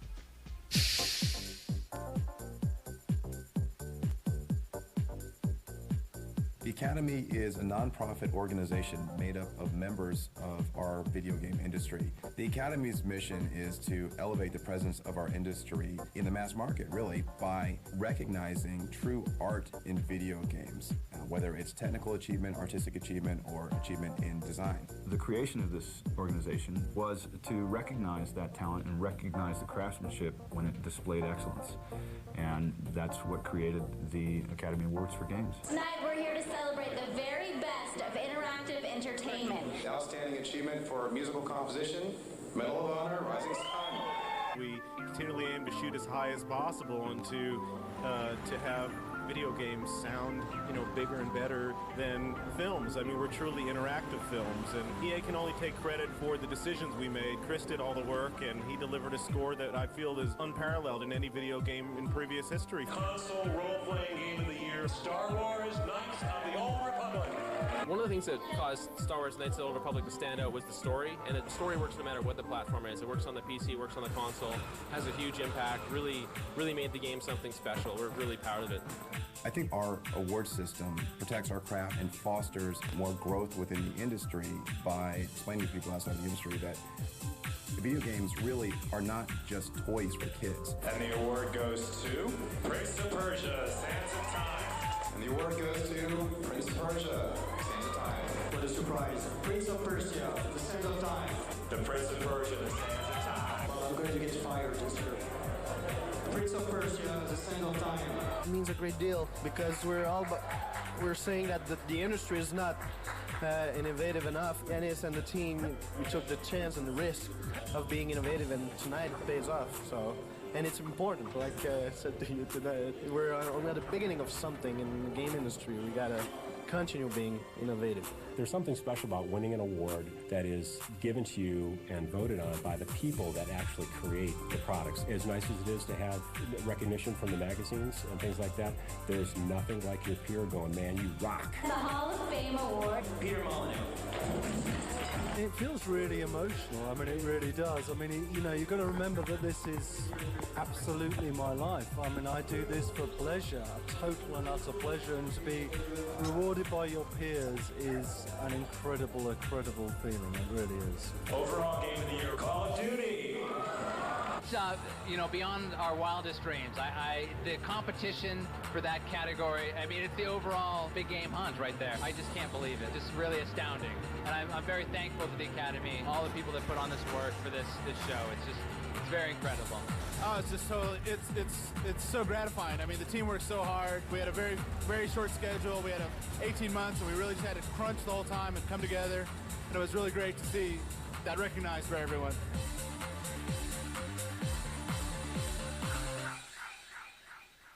While there's no question that winning an Interactive Achievement Award is a high point for anyone in the industry, we wondered what you think deserves the Game of the Year, which is exactly why we presented that question to gamers in this week's Players Pulse. I would say my favorite game has to probably be Star Wars Knights of the Old Republic. You get so immersed in the game, and it's so open-ended that you can make so many different choices that the game isn't linear. This year, my favorite was probably the new Legend of Zelda game for GameCube. That was an excellent game. Great gameplay, great story, just very entertaining all the way through. I like Tenchu, The Wrath of Haven, because I like all the things that it has that you can do. I like the stealth mode. It's real cool. Dark Alliance 2, the second of Baldur's Gate for the Xbox. And that's the one I'm playing right now, so I guess I'm partial to it because of that. Soul Calibur 2, I really like it because it's kick-ass fun, so for real, I mean, I think I play with my friends so much, Soul Calibur 2 is good. EB Gamer's Choice Award goes to Grand Theft Auto, Vice City. So many different shows pick different games that, you know, it might stick in my mind a little bit, but I'd probably have to get the corroborating reviews where I would decide on a game from an award show. I never watch TV, so I'm rarely aware of the fact that there is even awards shows that are on TV, so no, not really. I'm one of those people, like, when I come and I look at a box, it doesn't really tell me anything, but I have to go to a gaming show or award show to see who's the best, so why not? In a way, I guess it does, just because if it's a game I haven't played and it's won an award, I probably want to check it out, so it does influence, so it does help a lot. We hope you enjoy the show. See you next year. While I try to figure out why Diane Mazzota hosted the Interactive Achievement Awards and I wasn't even invited, you can ponder the EB Games top 10 overall titles for the week. It's Super Mario Bros. 3 disguised as Super Mario Advance 4 on the Game Boy Advance. Either way, it comes in at number 10. It's a Nintendo fantasy, finally, as Final Fantasy Crystal Chronicles for the GameCube winds up at number 9. Swing your sword online in the EverQuest world with this week's number 8, Champions of Norath on the PS2. In the number 7 spot is Samus Aran's original adventure, which makes its GBA debut with Metroid Zero Mission. Release your inner daredevil with this week's number 6 title, the Motocross Mayhem, better known as MX Unleashed for the PS2. James Bond is back once again for more espionage, gadgets, and girls. At number 5 is Everything or Nothing for the Xbox. If you prefer using your fists as weapons, maybe you'd prefer Rise to Honor for the PS2, which kicks its way into the number 4 slot. Dragons? Check. Evil Empire? Check. Fearless Hero? Check. Sounds like an RPG to me. At number 3 is Drakengard for the PS2. It's Deja Vu all over again. Everything or Nothing takes the number 2 spot, this time on the PS2. And closing out this week's countdown and slashing its way to the top spot, very stealthily, is Ninja Gaiden for the Xbox. Coming up after the break, while I try to figure out if it's a coincidence or intentional, we'll head back to Vegas for more DICE coverage. Plus, Kevin Pereira will lace up the gloves and go a few rounds with his preview of EA Sports Fight Night 2004. All that and more, only on Pulse.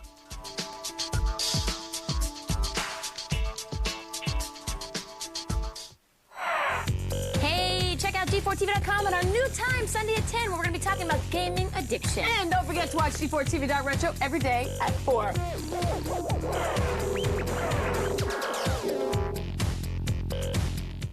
Only one can be the N-Gage King of the Office. The Suit! IT Guy! Ready, go! Only one will be the N-Gage King of the Office. N-Gage, anyone, anywhere.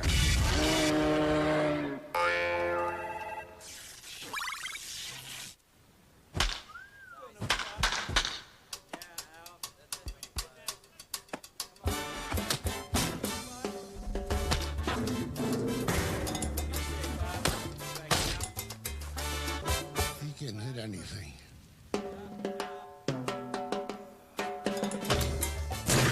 Break out the whipping stick and punish pitchers. MVP Baseball 2004. Ready for everyone. EA Sports. It's in the game. Receive a 6-piece Salon Shop manicure set, a $20 value, yours free. Stay tuned. What if creating beautiful designer nails was as easy as writing your name? Well, now it is with new Nail Dazzle Duo Pens. The fast, easy way to polish, paint, and decorate your nails. Watch, the secret is the patented Duo Pen.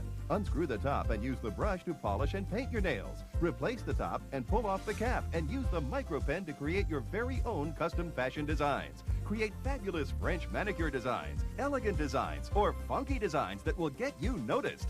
You can even add a colorful design to your clear base coat. And check this out. With Nail Dazzle's special quick drying polish, you can polish, then immediately decorate your nails without waiting for them to dry. Amazing!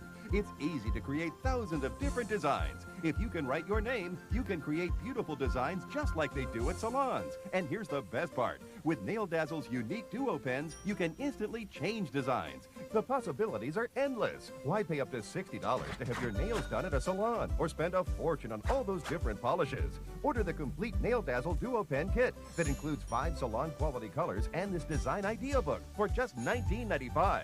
But wait, you'll also get 5 more Duo Pens with the newest Nail Dazzle colors, plus this convenient carry case, absolutely free. But it gets better. We're also going to give you this 6-piece manicure set from the Salon Shop. It comes with 4 precision-crafted heads that sculpt, shape, smooth, and polish your nails. No more nasty chips or ugly cuticles. The manicure set will leave your nails with a professional finish every time. It's a $20 value, yours free. Just pay shipping and handling. You get 10 Nail Dazzle Duo Pens, the carry case, the design idea book, plus the manicure set. That's over a $60 value, all for only $19.95 plus shipping. Call now. If you're over 18, call 1-800-633-6600 to order Nail Dazzle for just $19.95 and receive the nail manicure set free plus shipping. Call 1-800-633-6600 now.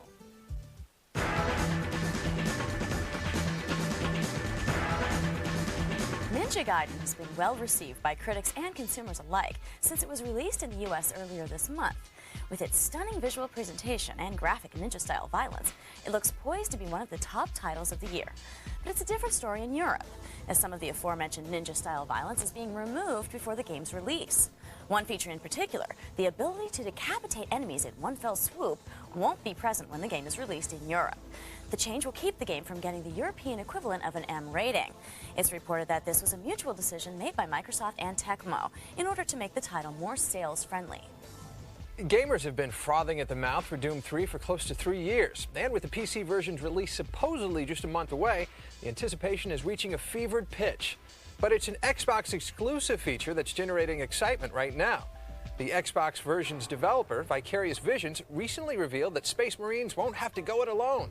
CEO Karthik Bala said, quote, "We're including new features like co-op play, which requires a tremendous amount of creativity and planning from everyone at VV and id.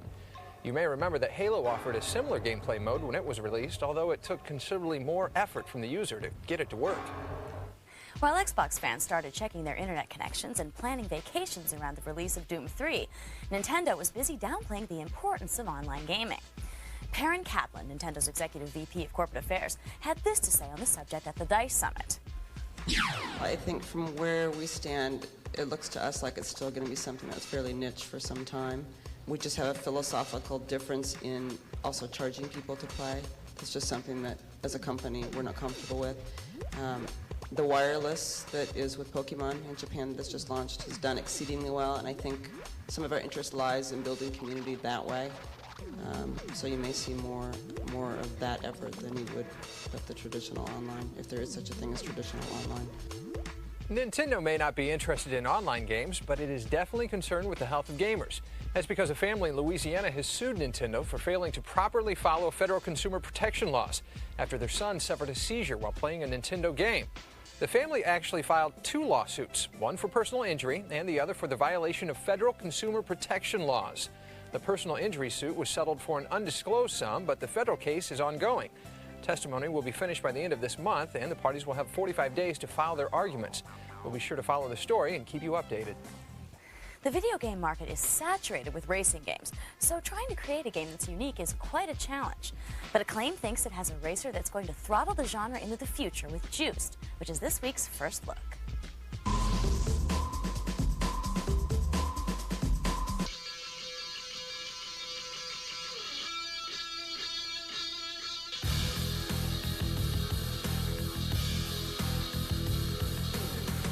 Juiced is a real mix between the arcade style of racing games that you've seen lately with different mods and tricking out your car, and the simulation-based games with all the correct physics and licensed cars that you have in something like a Gran Turismo.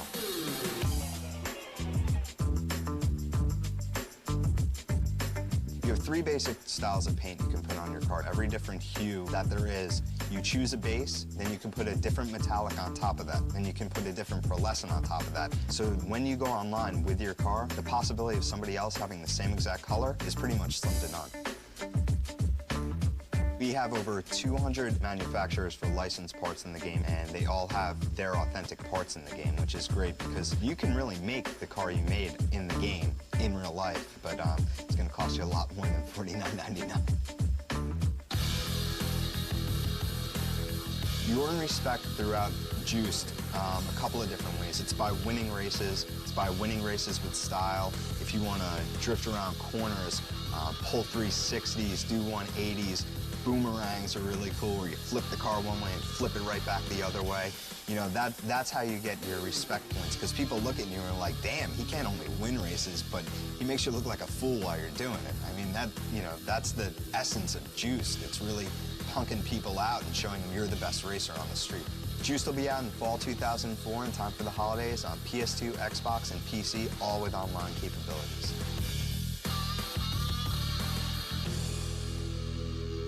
Boxing games have been around since the days of the arcade classic Punch-Out, but none have been as potentially groundbreaking as EA Sports' upcoming Fight Night 2004. Kevin Pereira laced up the gloves and stepped in the ring to go a few rounds with the game in his latest preview.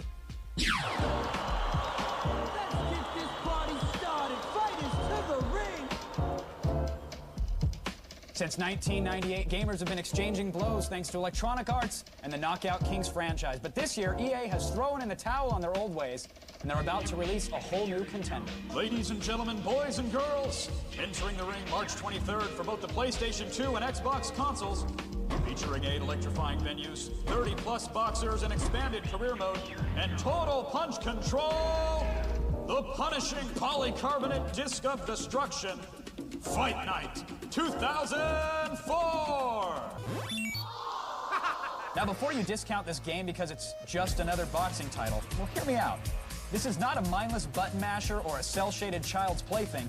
This, my friends, is a delicious blend of boxing simulation and arcade action. Fight Night's Total Punch Control gives your right thumb some serious authority, as it allows you to execute a wide variety of punches without ever having to touch a face button. The left half of the stick controls the left arm of your boxer, while the right one, well, it controls the right arm. Now, pushing the stick to the upper right will trigger a right jab, and pushing to the left and rolling it up will throw a left hook. It might sound a bit gimmicky, but after a few rounds, you'll be buzzing like a bee stinging a butterfly. Or something like that. Well, simply put, Total Punch Control works, and when you combine it with the new stamina system, you get a game that allows for a more realistic pace and encourages the use of strategy. But that's certainly not all the innovation that Fight Night brings to the squared circle. It's time to say goodbye to canned animations and hello to physics-based knockdowns. They're here, and they are good. Now, don't think for 1 minute that getting up from a knockdown is going to be some walk in the park. Once you're sprawled out on the canvas, you'll be introduced to a pair of blurry referees. Using the left and right analog sticks, you've got to make your character realize that there's really only one of them. Now, this innovative minigame is a breath of fresh air to the boxing genre, and it really adds to the overall tension of the match.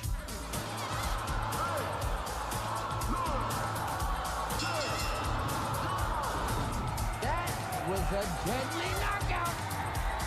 The Create a Boxer mode has added depth and is more refined. You can now train your custom character in between matches, increase his stats RPG style, and even unlock the colored mouthpiece that you need to match your protective guard. Oh, and did I forget to mention online multiplayer? Yeah, if you're a PlayStation 2 owner, it's in the game. So while we deduct a point from the scorecard for the Xbox low blow, we also have to give out a few warnings. The knockouts are glitchy at times, the headbutts feel a little over the top, and I really wish they'd find someone other than a Chris Rock impersonator for the play-by-play. A nickel on the dime. That's some fast hands.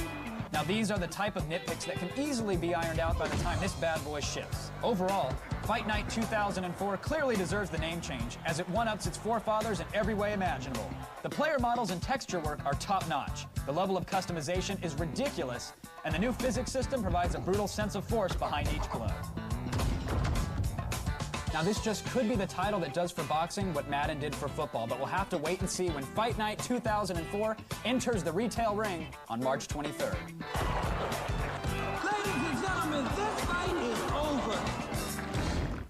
Remember, if you've got something to say to the man who is pound for pound the best previewer in the business, head to the message boards and look for Captain Emmy. There's more to come on this edition of Pulse. After the break, is an M rating a good thing? Midway seems to think so. We'll see what they were showing off at their Gamers Day. Plus, he didn't exactly go on the rug, but this naughty dog had quite a bark at this year's DICE Summit. That's coming up only on Pulse. Excuse me. That's a unique bracelet. Can you see it? Yes, of course. Do you mean to say you can't see this nice bracelet?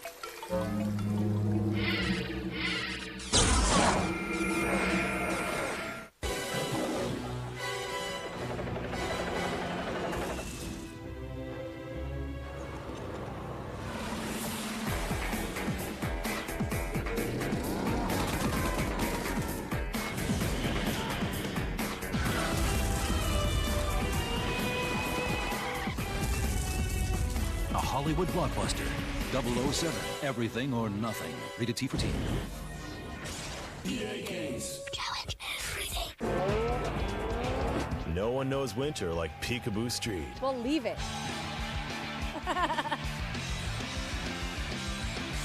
She'll take you on a frozen journey, roaring through the world of Jack Frost's favorite sports. Snowcross, freestyle, super pipes, cross mats, luge.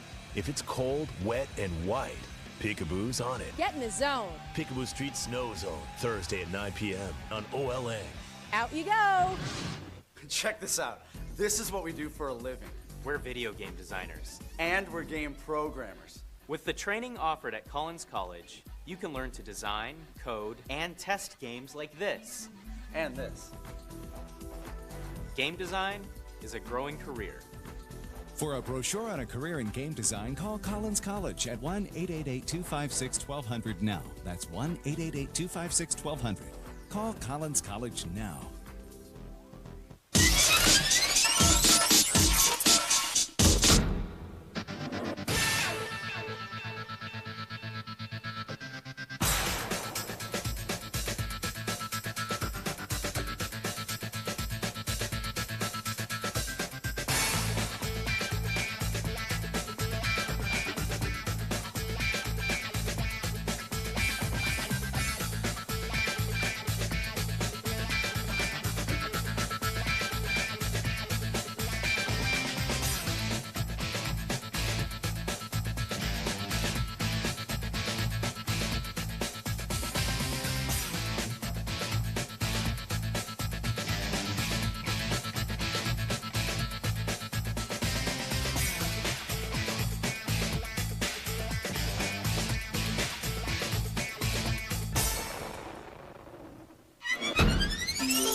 planet owns you, noob.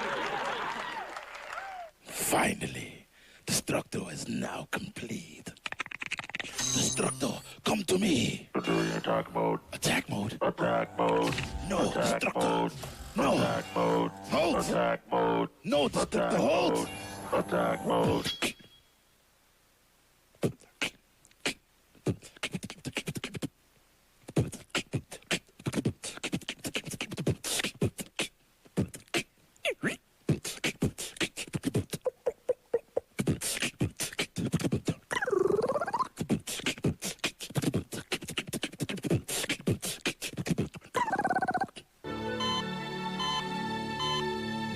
Johnny, you can't do this to me, man. Who am I gonna play Counter-Strike with, huh? I can't take the bridge without you. You don't need me, man. I've been running on your fumes for years. Take my memory card. Watch out for level 3. Johnny, no. G4.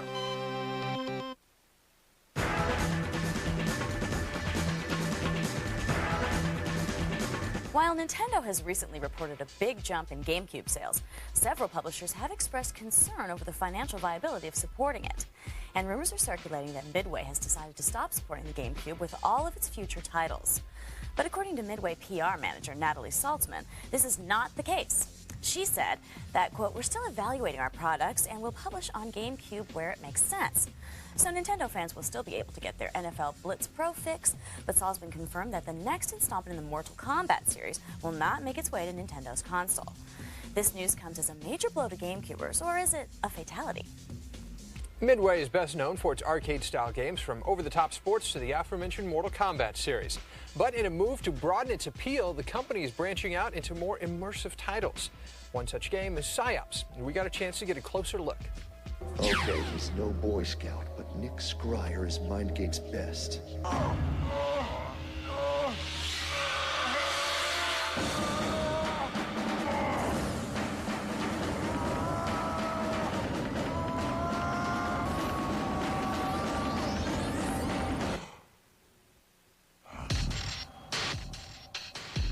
PsyOps is a lot of fun. You can just sort of do things that, game mechanics that you've never ever been able to do before in a game.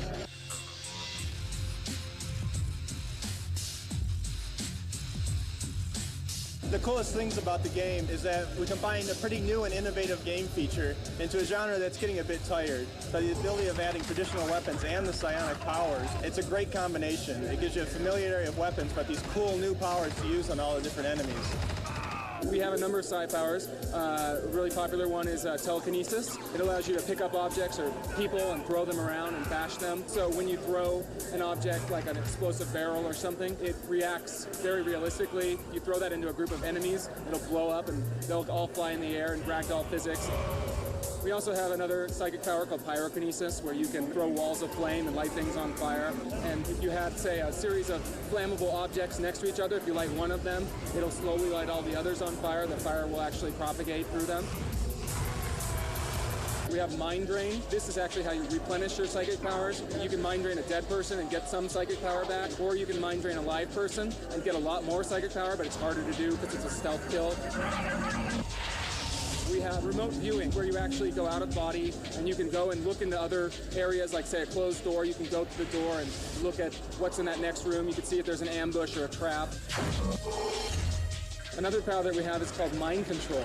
This is a really cool power because you actually take over the body of an enemy. So you may be a room with 3 enemies in it and they're ready to ambush you. You could actually mind control one of them, go over and take out the other guys, and they won't realize that that guy's been mind controlled until you start attacking them. It opens up a huge new realm of gameplay with the way that we've set it up, is that it's almost infinite ways to get by every situation in the game. Depending on what power you wanted to use, how you use them, there's so many different combinations that the open-endedness of the gameplay is really a lot of fun. And that's really one of the more amazing elements of the game. Because you can come into a situation and do so many different things and approach it in so many different ways, it's really amazing to watch other people play it, because you're like, wow, I'd never think of doing that. So, I may come into a room and there's 3 guys, and I'll use telekinesis telekinesis and throw them around. Another person will use mind control. Another person will stealth in and try to do stealth kills on them. So any given situation, any given puzzle, there's usually multiple ways to do it, which just gives the game like a depth that it's hard to quantify.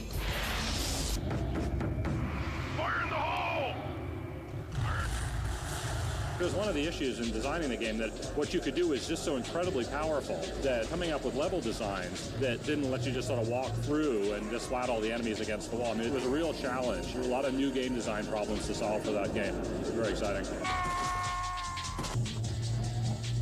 We are using the Havok physics engine. It's a great engine. We've worked very closely with Havok to integrate it so we have very realistic physics. We have constrained physics where you have, say, a chain with a big ball on the end of it, and you can throw that around and it'll swing and smack into guys. Havok's great. It allows us to do a lot of very realistic events in the game and the things that just would happen naturally in the real world if you happen to have telekinesis. People are pretty amazed of all the things that you can do and the fact that we're running on a PS2 with the physics that we have in the game. We're pushing it every single day, trying to squeeze as much power as we can out of it. But I think we've really taken it farther than a lot of games that I've seen in the physics realm.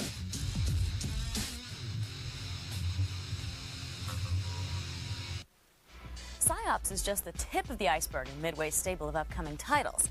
At their recent Gamers Day, we got a look at what else they've got coming your way in the near future.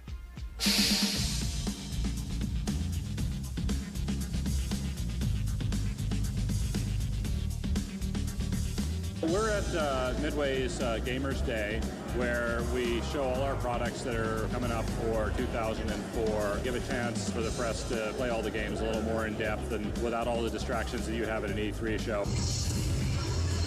Area 51 is a first-person shooter based upon a classic coin-op game that we did as Midway in the early 90s. And it's set in a top-secret military installation, and you play a hazmat specialist that's come in to clean up a chemical spill, and you find that things are far more sinister than that. Creature! That was a game Alien.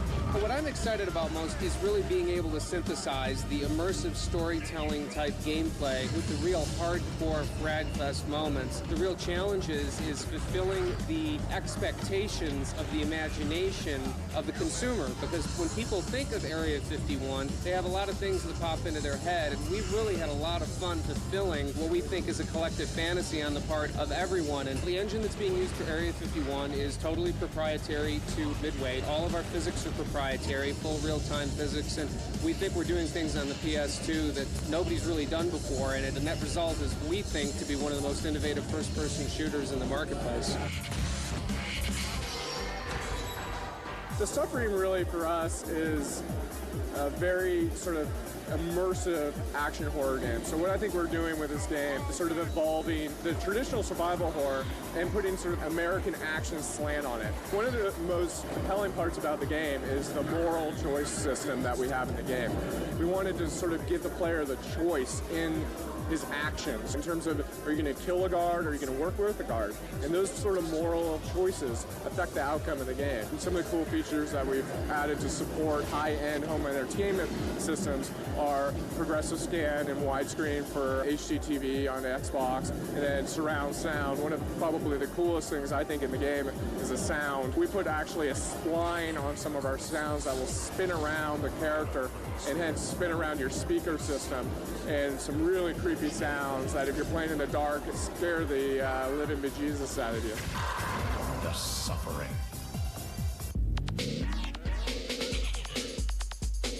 NBA Ballers is going to blow people away.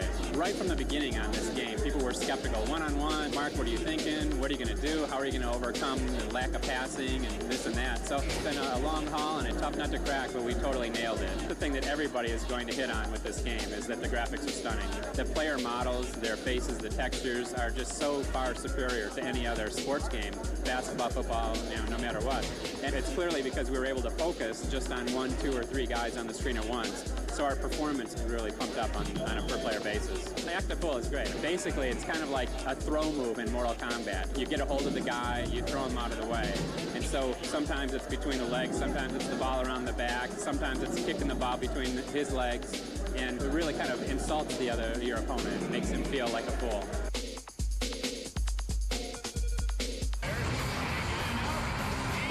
Today I'm showing MLB Slugfest Loaded with all its new features we've got this year. We've got, online for PS2, Xbox Live. We've got new franchise mode with baseball mogul integration, as well as tons of over-the-top new animations, new moves, trick pitches, pitching meters, all kinds of great stuff. Originally we had this ticker tape, we wanted more of a broadcast feel of the game. We're watching different sports news stations, and we're noticing the ticker. We had been talking to the MLB and MLB.com about getting their stats, and sure enough, when we worked out with the MLB.com into our contract that they'll supply us kind of minute by minute these streamlined data files that we'll be able to bring into the game. I think the style of Midway games, which fits in exactly with the Suffering, Area 51 psyops, more mature, socially relevant sort of content, things that are in popular culture and are on people's minds, will really help propel Midway to be, a real top-tier publisher in the future.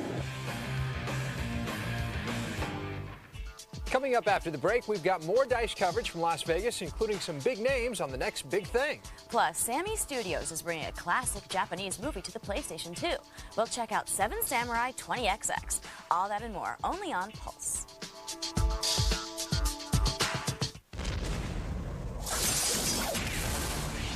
An ancient evil has returned, greater than any the world has ever known.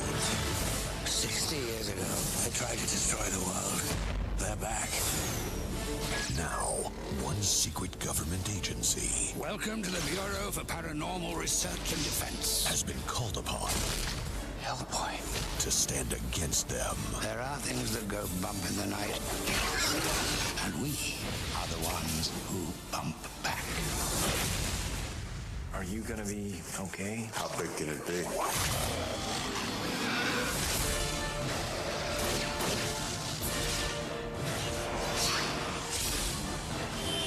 You should be running. It's coming for us!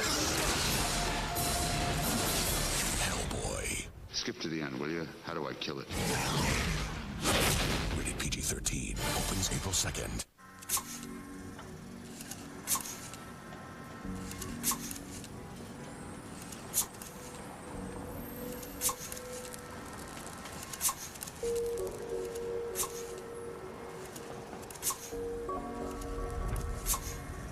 In the 1970s, tobacco companies started making light cigarettes. By putting tiny holes in the filters to let extra air mix with the smoke, they found they could get low readings of toxic agents from testing machines like these. But when real people smoke, their lips and their fingers often block these air holes, making them pretty much useless.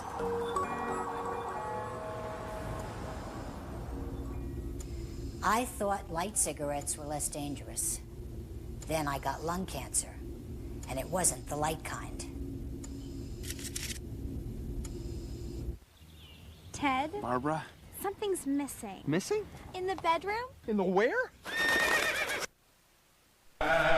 Trojan Man! What are you doing here? I'm here for Her Pleasure. Her what? Trojan Her Pleasure condoms. They're new, uniquely engineered to satisfy a woman's anatomical sensitivity while helping to protect. You like this idea? I love it.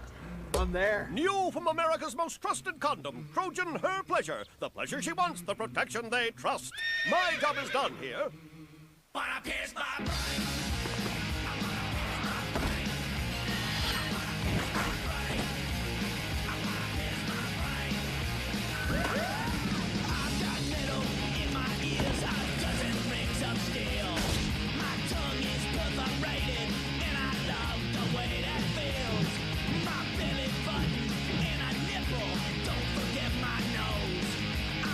Tony Hawk's Underground, rated T-13.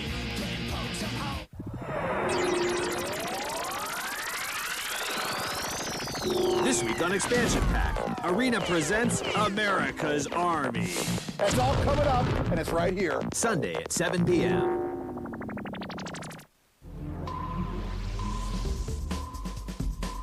Here's what's happening on Pulse. If you like fast cars and fast women, we can help you with one of them. Acclaim is set to unleash juice on the import racing community, and we'll give you a first look. Plus, Kevin Pereira laces up the gloves and the funny-looking boots to go a few rounds in his preview of the next groundbreaking game from EA Sports, Fight Night 2004. That's what's coming up this week. For all the news in the world of games, make sure to watch What You Play right here on Pulse.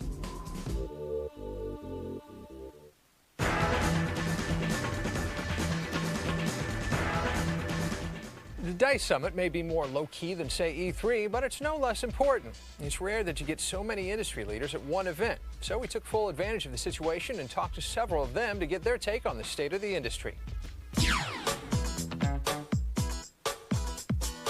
When you're in an industry that's cutting edge and growing as fast as games are, how do you come together and talk about the industry, right? How do you get different perspectives? It's so easy to get tunnel vision on your specific project, your specific genre, your specific game. How do you come together and actually break out of that and look at the whole thing? And DICE is an excellent forum to be able to do that. For the business to move forward, people are going to have to be really innovative. And really, this is the best place to find the innovative ideas, because you got so many of the top minds who are really going to have the next big thing. They're all right here. That's what it's about. Like, who's going to make the next, Grand Theft Auto in terms of offering a totally new experience? Who's going to make the next Eco, which is just such a beautiful game that it's almost like art. I mean, these are the things that are going to push the industry forward.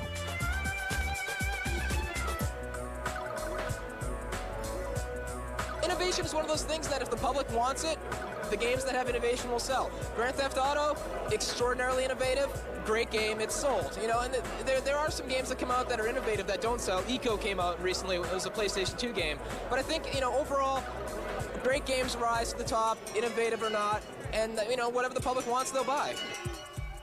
Every 5 or 6 years, I think we go through a transformation. I think the new consoles are going to cause us, or really force us to rethink our game development process, because we really don't know exactly what they're going to look like yet, but we assume they're going to be much more powerful, they're going to be more complicated, and demand a change in our team structure. So that means looking at our hiring practices, looking at our team makeup, and kind of turning the industry on its head.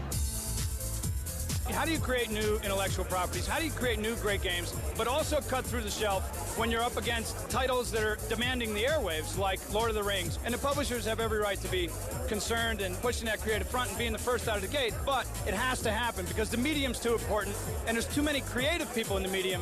And so if we, as creatives, really do our job right, we should be able to convince the industry and the publishers that it's worth pushing these new IPs out there so that the innovation is really accelerating upward and not stagnating because of sequel.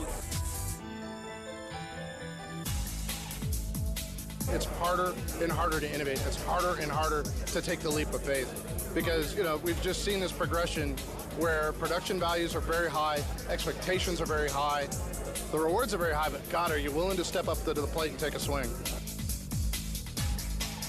I think it's always easy to take risks creatively, but when you look at the market pressures or the reality of a publicly traded company, you've got to have quarterly earnings announcements. You always got to continue to grow, and I think that it's a challenge to be able to grow and also continue to innovate and change the way things are done, or to offer people new experiences. That's always a risk and always a challenge. A few years ago, an average budget for one of our games might have been a couple of $1 million. You're seeing $10 million dev budgets left and right. It's totally common. So we're starting to approach the Hollywood-style budgets. People are expecting Hollywood-quality cinematics, Hollywood-quality voice acting, Hollywood-quality story, but also the highest production levels possible. So you're seeing larger teams, larger budgets, and also we're working closer hand-in-hand with the movie studios at the same time, and a really synergistic relationship with Hollywood. I think it's going to be increasingly hard for the little guy to compete, but I think the little guy still has a place as long as he's smart and as long as he does something that the big guy possibly can't do, such as have a very iterative design process, change how they're doing things quickly, and come in under the radar with boutique titles that wind up catching fire and wind up winning the public over. One of the ways that we actually really do believe that we can help the market grow and expand is by story and character. I mean, you think about movies, and that's really what drives a medium like movies. It drives books, it drives television. It's all about the stories and the characters. And if you can make great and approachable stories and characters, you're going to be able to expand the audience. Take-Two Interactive, the publisher behind such blockbusters as the Grand Theft Auto and Max Payne series, has added another popular franchise to its roster. The company has secured the rights to the Outlaw series of over-the-top sports titles from Simon & Schuster Interactive. Viacom, which owns Simon & Schuster, announced in September of last year that it was planning to sell the game branch of the company. But when no buyers came forward, Simon & Schuster Interactive closed its doors. Take-Two has announced that Hypnotics is still developing Outlaw Golf 2, which is set for release in the fourth quarter of this year. Anyone who's played Star Wars Knights of the Old Republic will tell you it was one of the deepest games they've ever played. But gamers are a demanding bunch, and Xbox gamers in particular have been wondering why there hasn't been any new KOTOR content released via Xbox Live. Well, wonder no more, young Jedi. Xbox Live users can now download a new Yavin 4 space station area, along with a brief quest and a new store that features character and lightsaber upgrades. LucasArts has yet to officially announce the content, but it is currently available to anyone with access to Xbox Live. Whether you're a fan of influential cinema, ancient martial arts, or you just like guys who wield big swords, then you're familiar with Akira Kurosawa's Seven Samurai. And now Sammy Studios is introducing a new generation to its own version of the film with a video game.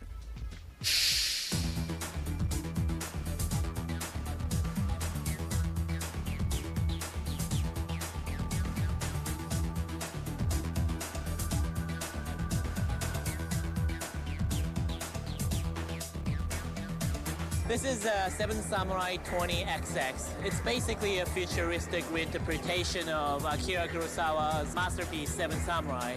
The original Seven Samurai movie has been used and has been copied and reinterpreted in very many different kinds of settings, such as the Magnificent Seven, which is a prime example of taking the original Seven Samurai into a completely different Western setting.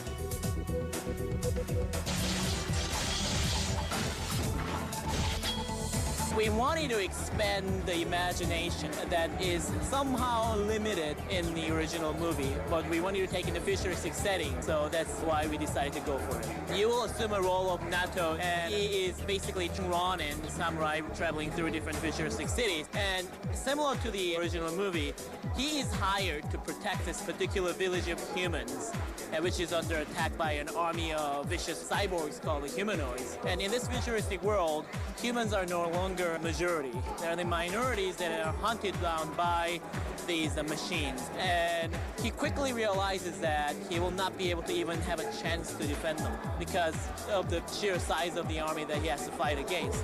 So he will travel around in an attempt to recruit 6 other samurais, and they will take the last stance against the enemies. You will start out the battle with just single katana. However, quickly you will be able to pull both of your katanas out.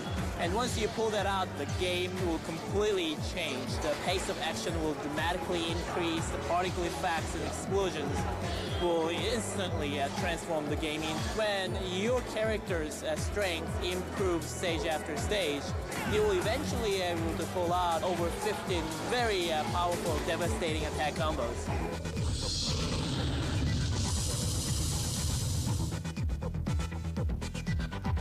If Seven Samurai 20XX has piqued your interest, be sure to tune in next week when we'll take a tour of Sammy Studios' new Carlsbad offices and get an early look at their next game, Darkwatch.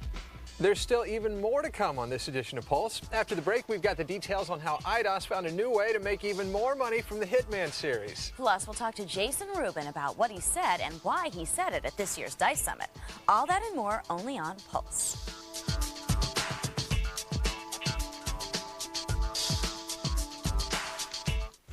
Roswell, New Mexico, 1947.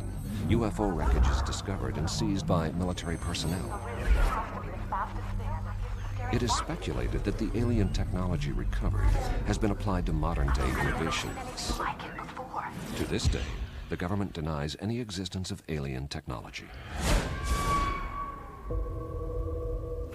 Financing available on Alienware Systems.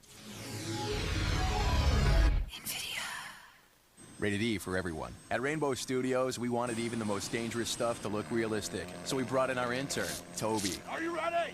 Go! Go! Thanks to him, you can do things in this game you've never done before. Like go head-to-head with a monster truck, outrun a biplane, or jump a helicopter.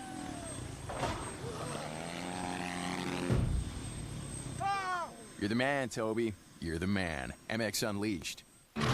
Chris Vaughn spent years serving his country. Did you really kill people? Yeah. Pretty cool. No. Now, a man who's seen enough fighting. I just wanted to relax, catch my breath. Yeah, we'll see about that. Will fight a new war. It was close. Where'd you get the drugs? From the casino. I'm not gonna let this stand. Picked a bad day to do that.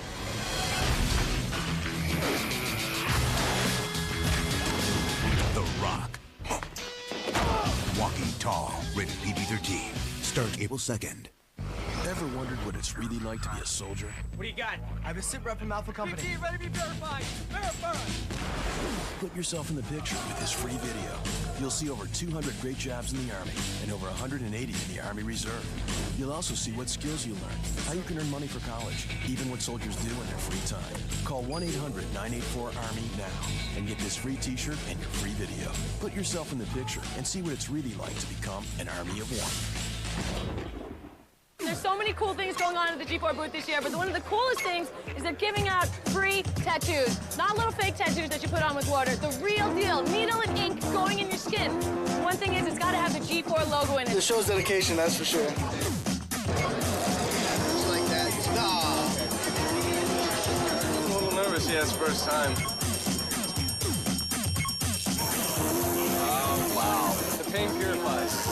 Hardcore, dude.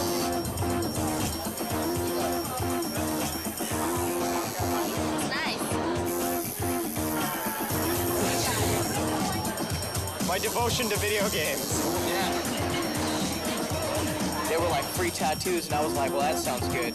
They were like G4 logo, and I was like, that sounds even better. They gave that to me, dude. G4 is a great station. They usually leave it on 24/7. It was just insane the first time I saw it. It's awesome. I need to call my cable provider. I watch it all the time. I'll start watching it now. Watch G4 TV for gamers. Buried Treasure is brought to you by EB Games. I'm here at EB Games, and I've got a little bit of a dilemma for you. How do you go up against a powerhouse like Tony Hawk's Pro Skateboarder? It's pretty hard, and I think everybody that's tried has had a lot of difficulty with it, including this game. This one's called Grind Session. It was published by Sony first party for the PlayStation 1. It's a little bit different than Tony Hawk. It shares some similarities, obviously. It's another skateboarding game. There's some real-life skate parks in there that are based in Atlanta and London and Vancouver and San Francisco and Huntington Beach. There's real-life pros in here. My favorite one is Pigpen. Anyways, you got all kinds of really cool style and moves that you can pull off. The grinding is a really big deal in here. And grinding throughout the game is a lot of fun and very easy. And comboing and linking up the tricks actually work quite well. This one's called Grind Session. It's Sony first party for the PlayStation 1. Go check it out. Check out this and other buried treasures at EB Games. We take games seriously. Next week on G4, see Hoop's hottest stars as Sweat takes you to the 2004 NBA All-Star Game. You gotta see this. Then, with entry into the Hall of Champions on the line, Team Kaizen faces off against Team 1051 on Arena. And Filter takes you on a chocobo ride through the best games, bosses, and characters of Final Fantasy. Sweat, Monday at 10 p.m. Arena, Tuesday at 10 p.m. And Filter, Thursday at 10:30 p.m.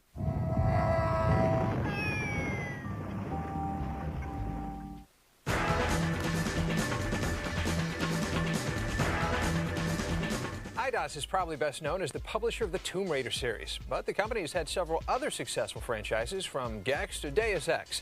And the brass at Eidos have added another popular series to its roster with the purchase of Denmark-based IO Interactive. The acquisition gives Eidos the rights to two franchises, Freedom Fighters and Hitman. While Eidos is already the publisher of the Hitman series, the deal assures that the company will reap the benefits of all profits from the game. Previously, Eidos paid a royalty to IO Interactive for every Hitman game sold. The next game in the series, Hitman Contracts, is due out next month. At the recently concluded DICE Summit, Naughty Dog's Jason Rubin gave a speech that even Jerry Maguire would be proud of. Rubin called for publishers to give developers more respect and recognition, a plea that garnered a standing ovation from the audience. Jason took a few moments the day after the speech to help us understand why he spoke out and what it means for the industry as a whole.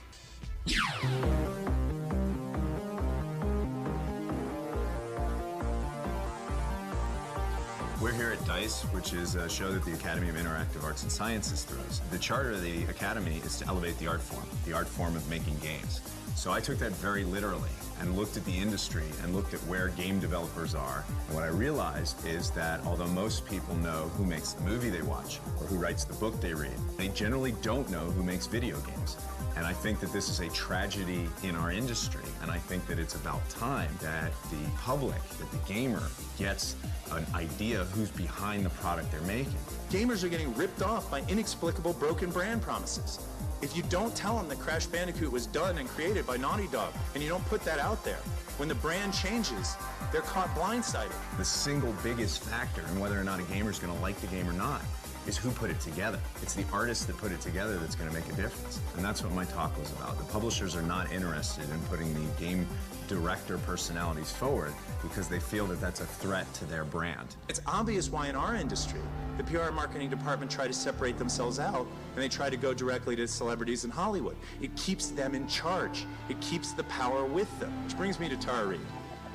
Tara Reid apparently is a future game developer, best I can tell. In 2003, SCA threw 4 parties for her and her friends at the Hamptons.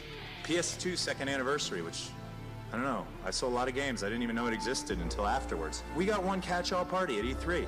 Hollywood can't get away with disrespecting their talent like that. They simply can't do it. There's significant value in celebrities. I believe there's a value in Tara Reid. I did not give a speech that was anti-Tara Reid. I would love to put Tara Reid in a game that I do. And I don't just mean a voiceover. I think what you're going to see in the future is literally a digital version of these celebrities inside the game. And I think if you look at Jet Li and Rise to Honor, you're seeing the beginning of that. And that really is Jet Li you're playing. And it's as well done as a Jet Li movie. And I think that's the direction that we should go with celebrity. We're very used to just assuming the game industry is an island. It's really not. And we have to start thinking of ourselves as a member of a greater entertainment community and to mesh in better with the entertainment community.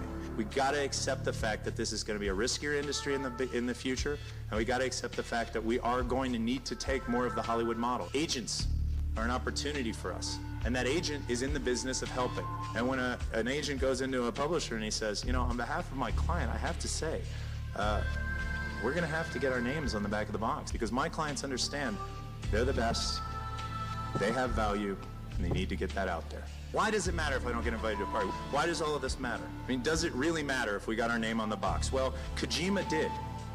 Kojima was also Newsweek's trendsetter, opinion maker, and People to Watch 2002. And if you really don't think that there's a connection there, you're missing the point. As long as the publishers can blur who's responsible for the success of our products, it's impossible to assess the true value of the contributors. I feel that the time is right for the industry to start respecting and start publicizing the talent that is creating the games that are making this industry possible. And I do believe that now is the time for us to change. And I hope my talk, as revolutionary as it sounds, will eventually someday be considered a logical turning point for the industry.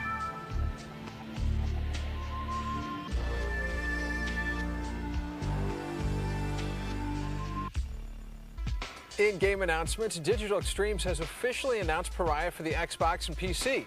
Little is known about the game other than it's a first-person shooter, but it's worth noting that Digital Extremes is the developer behind Unreal and Unreal Championship. More information will be released at this year's E3 in May. In new releases, if you love the smell of napalm in the morning, EA has the game for you. Battlefield Vietnam takes the massively multiplayer concept to Southeast Asia, where you'll find Hueys, F-4 jets, and humidity, lots of humidity, as you engage in warfare, 1960 style. Battlefield Vietnam is available for the PC on March 15th. New game modes, never-before-seen weapons, and for the first time, vehicles can be found in Unreal Tournament 2004. The game ships with 20 new maps along with all the original UT 2003 maps. Unreal Tournament 2004 comes to the PC on March 15th. From the jungles of Vietnam to the jungles of South America comes Tom Clancy's Ghost Recon Jungle Storm, where players will find 16 intense single-player missions and a robust online multiplayer mode. The game also features voice recognition technology, which allows players to give orders to AI teammates through a headset. Jungle Storm comes to the PS2 on March 15th. That's all for today's edition of the show.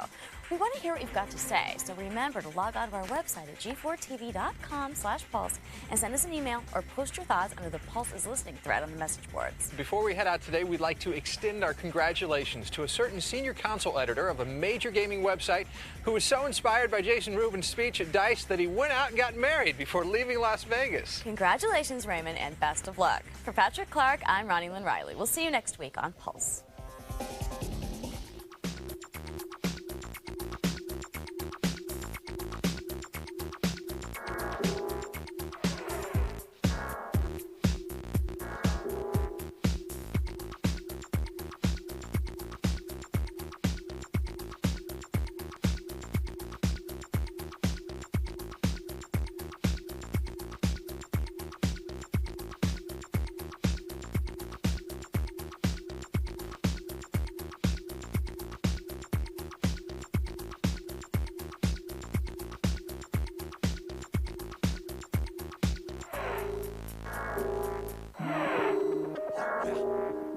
Hey, welcome to Judgment Day. On today's show, we got zombies, guns, and boobs. And we're not talking about Tommy and I. Today on Judgment Day, we take a look at Devil May Cry 2 for PlayStation 2, DOA Extreme Beach Volleyball for the Xbox, The Getaway, and Tommy and I review the Without Wires system for the PlayStation 2.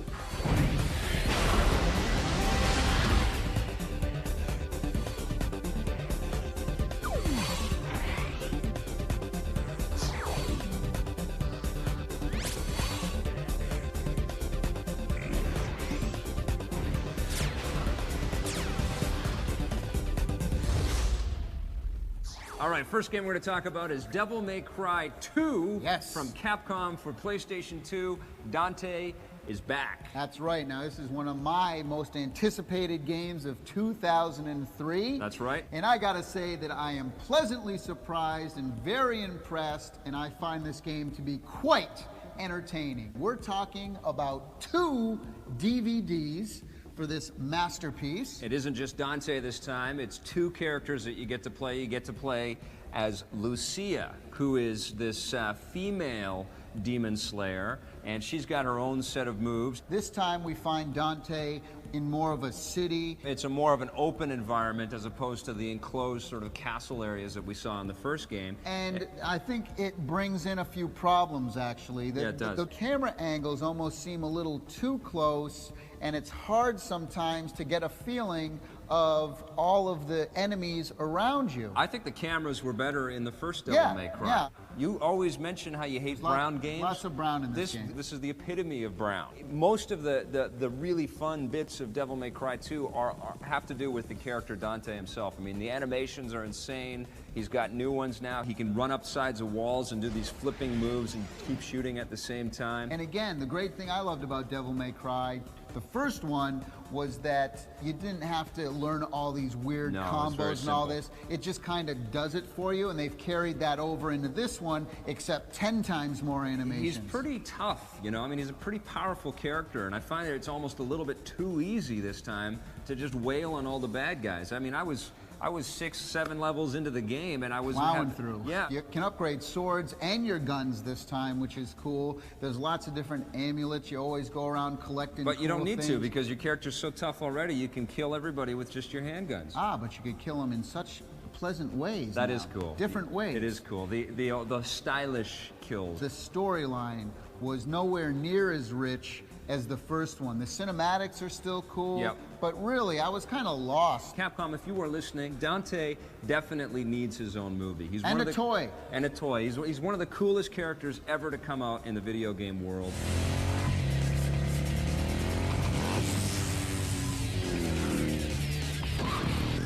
One little point too is that they use they only use one footstep sound for each of the different surfaces. Tommy loves that.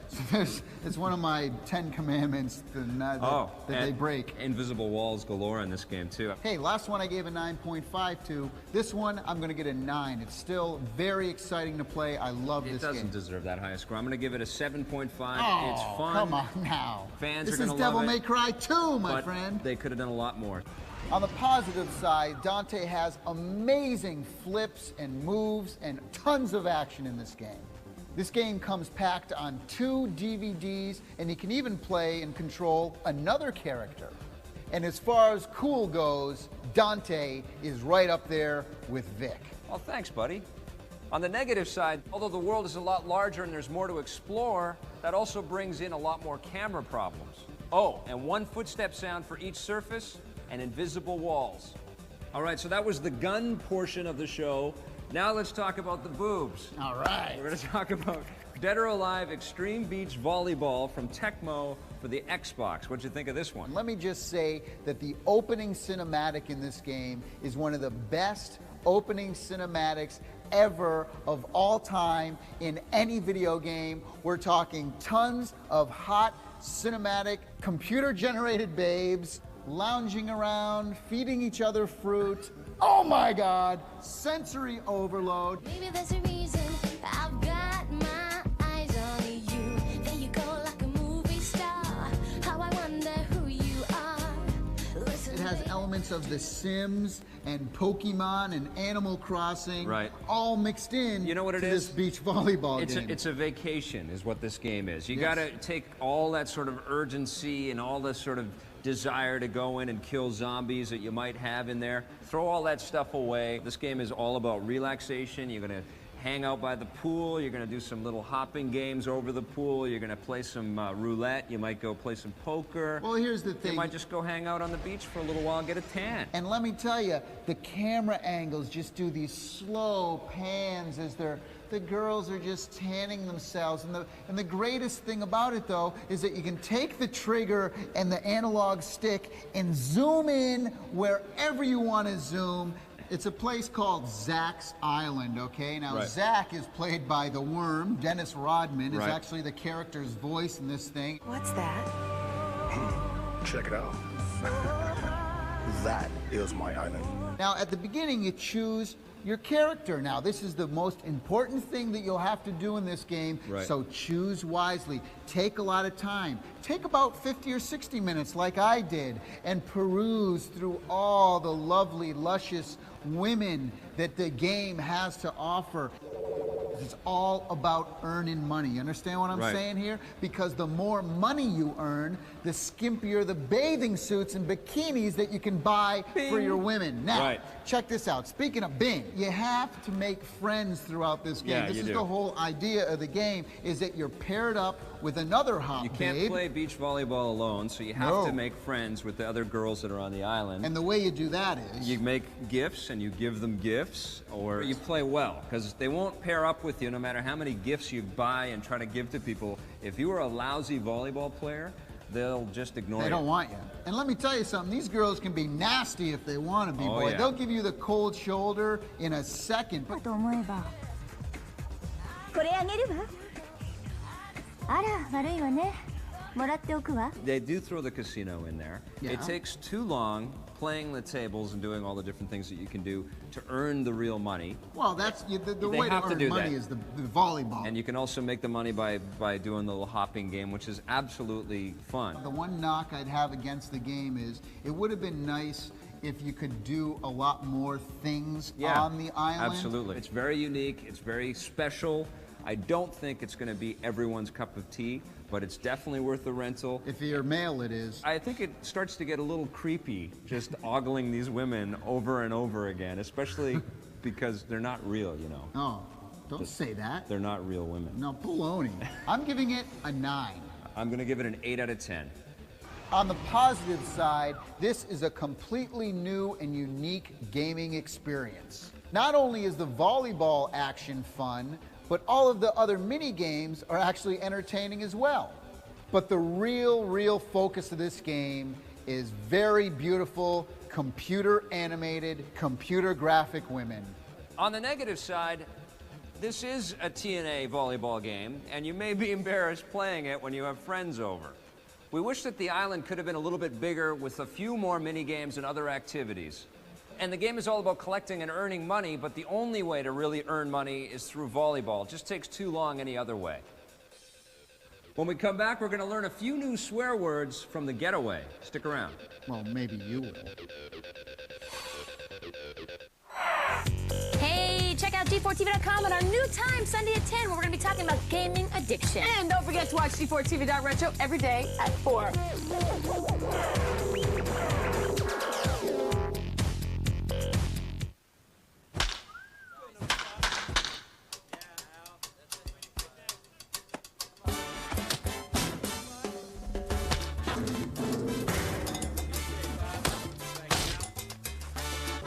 He can't hit anything.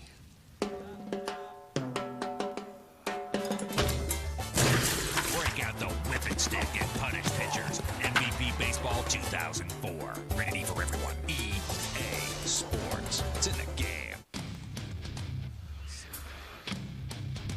If someone wrote a book about your life, would anyone want to read it? Navy, accelerate your life. Ted? Barbara? Something's missing. Missing? In the bedroom? In the where? Trojan Man. Trojan Man. What are you doing here? I'm here for Her Pleasure. Her what? Trojan Her Pleasure condoms. They're new, uniquely engineered to satisfy a woman's anatomical sensitivity while helping to protect. You like this idea? I love it. I'm there. New from America's most trusted condom, Trojan Her Pleasure. The pleasure she wants, the protection they trust. My job is done here. Sentenced to death. A condemned man awaits his fate. Until Whoa! Inmate, back in your cell. Everything's under control. all hell breaks loose. In a place where nothing is what it seems, you must choose your path and uncover the truth behind the suffering. Out now on PlayStation 2 and Xbox. Rated M for mature.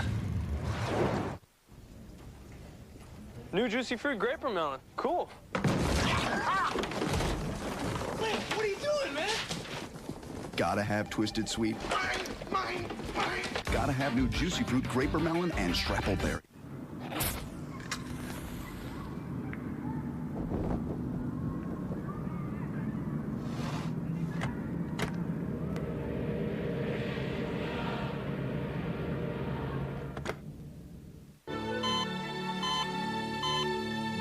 Johnny, you can't do this to me, man. Who am I gonna play Counter-Strike with, huh? I can't take the bridge without you. You don't need me, man. I've been running on your fumes for years. Take my memory card. Watch out for level 3. Johnny? No! G4!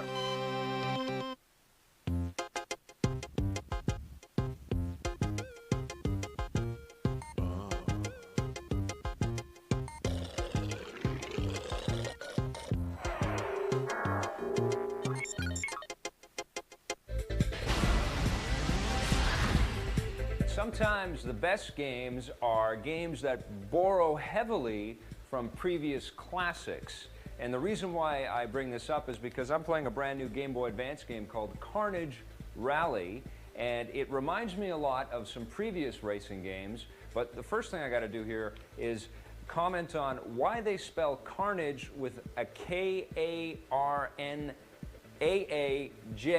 How are you going to market a game with that as your title? I don't get it at all. The thing that this game reminds me of is a little bit of Super Sprint from the classic old 80s arcade game, a little bit of Micro Machines, the NES and Super Nintendo version of that, and RC Pro-Am, which was a great game for the Game Boy from Rare.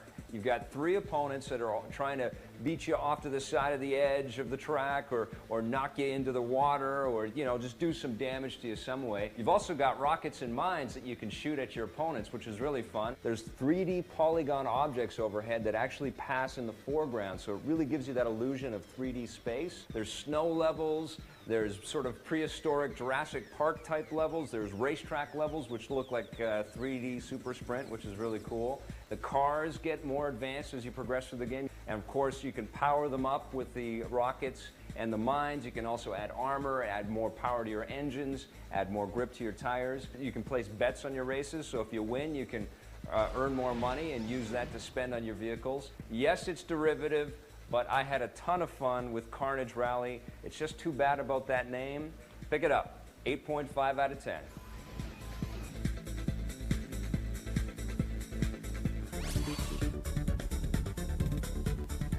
All right, we're back, and now we're going to talk about The Getaway from Sony Computer Entertainment Europe for PlayStation 2. This game was going to be better than Grand Theft Auto. That's how they were kind of touting it out to be. And graphically, it's a great game. Right. What they do in the game is impressive, the technology.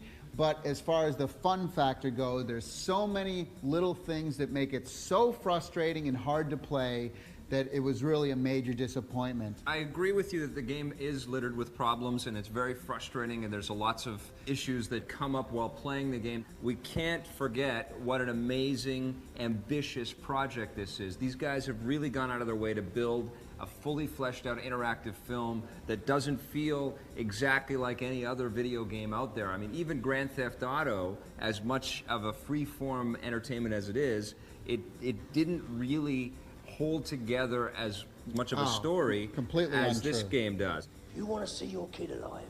You do exactly what I say. You talk to anyone, you're late, or you let me down. Your kid dies.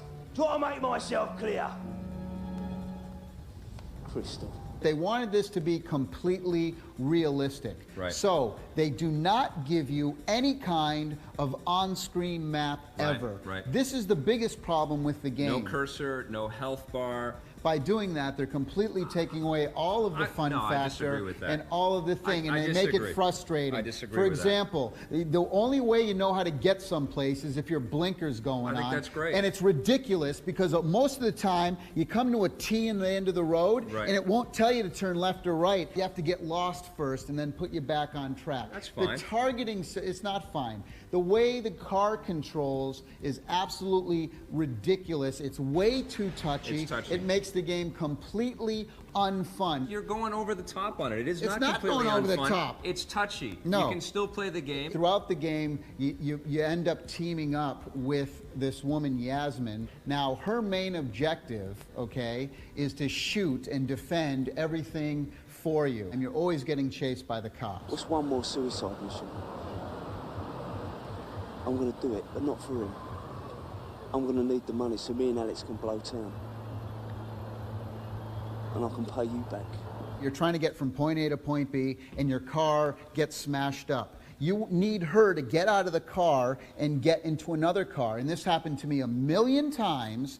Instead of her hurrying up and getting in the car, which should be her main objective, she'll stay for the gunfight, end up getting killed, and now I have to go all the way back and start 20 minutes more of frustrating gameplay and level design. They did an incredibly awesome job That's the other part of in it. detailing Yes. every single manhole cover and storefront in all of London. Well, That's 40 great. miles of London. That's great if you know London. Right. The problem is Well, you'll that get we're to know so London. used. Yeah, well, not without a map. You're not going to. The problem is because you are in London. I'm always trying to drive on what we consider the right side of the road, and the steering wheel's on the wrong side. For people in the UK, that's the setting great of the because that's story, what they're man. used to. I know, but as a video game player who's driven on the right side the whole life, and that the steering wheel's on the left side of the car, to me, I have to relearn my whole driving thing. I got used to it.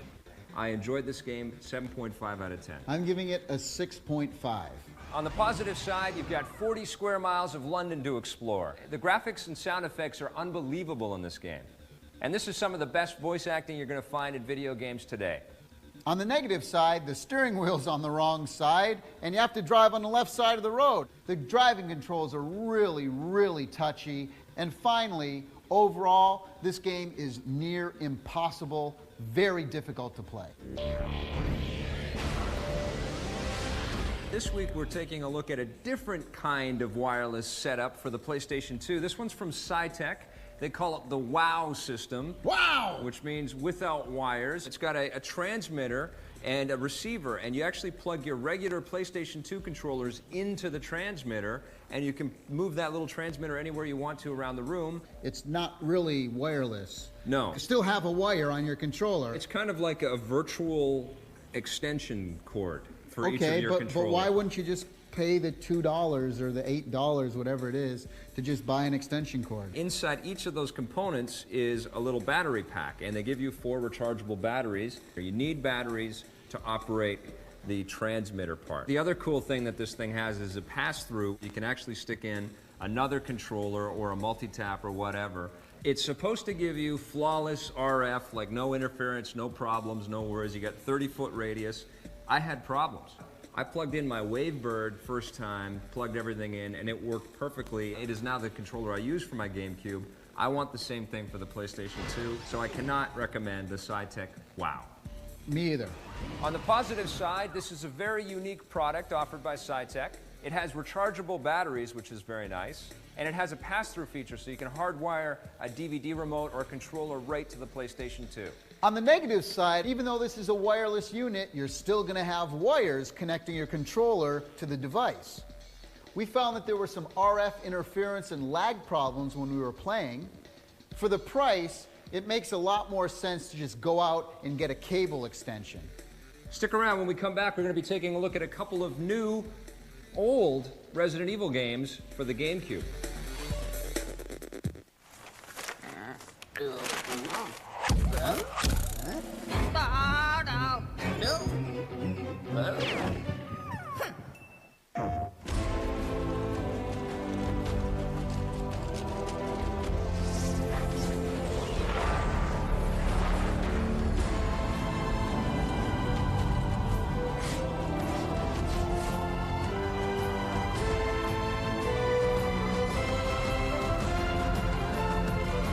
Final Fantasy XI Online. Rated T for Teen. Check this out. This is what we do for a living. We're video game designers. And we're game programmers. With the training offered at Collins College, you can learn to design, code, and test games like this. And this. Game design is a growing career. For a brochure on a career in game design, call Collins College at 1-888-256-1200 now. That's 1-888-256-1200. Call Collins College now. Hi, I'm Chuck Norris. And I'm Christy Brinkley. The Total Gym is the one piece of fitness equipment that replaces an entire gym full of equipment. It's the fastest and most effective way I've ever seen to get into shape and stay in shape. A few minutes a day is all it takes to get into the best shape of your life. And we're not the only ones that feel this way. The Total Gym is now used in over 14,000 health and fitness facilities to train millions of people each year. It's the favorite of everyone from world-class and professional athletes to millions of families who have it in their homes. And with over $1 billion in sales in 85 countries, the Total Gym stands alone. And right now, you can try it in your own home, absolutely risk-free, for an entire month. You won't even be charged for shipping and handling. Or you can ask for this free DVD and information kit. Call 1-800-322-1598. That's 1-800-322-1598. There's so many cool things going on at the G4 booth this year, but one of the coolest things is they're giving out free tattoos. Not little fake tattoos that you put on with water. The real deal. Needle and ink going in your skin. One thing is, it's got to have the G4 logo in it. This shows dedication, that's for sure. Just like that. I'm a little nervous, yeah, it's first time. Oh, wow. The pain purifies. Hardcore, dude.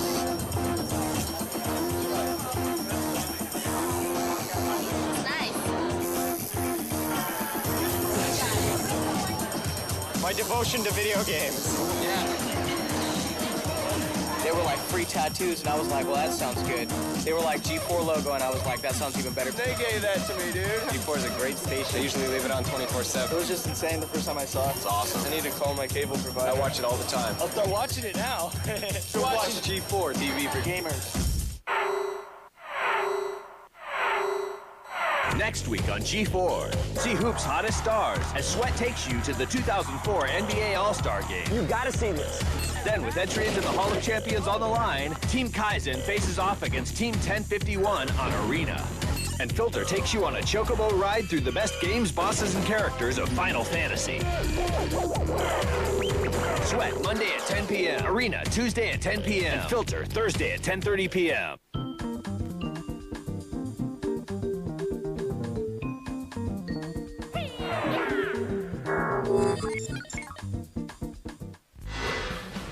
Buried Treasures brought to you by EB Games. Circus Maximus for the Xbox. Okay, let me tell you something. Circus Maximus is one of the greatest games on the Xbox, and no one has ever even heard about it. I'm talking about chariot racing. You can pick your horse, if you want a zebra or a black one or a white one. You can pick your dude who's driving the thing. You pick his armor. You pick the actual chariot itself. You can do all that stuff. Totally customize your chariot and pick the dude on the back who fights. That's right. So it's chariot racing, but you got two dudes fighting each other, battling it out. Graphics are incredible. The challenge is great. The sound effects of the horse and the carriages, unbelievable. The replays are excellent, and the tracks themselves are absolutely phenomenal. This is our very first Xbox buried treasure, and I gotta tell you gotta pick this one up. One of the greatest games for the Xbox, and it totally slipped through the cracks.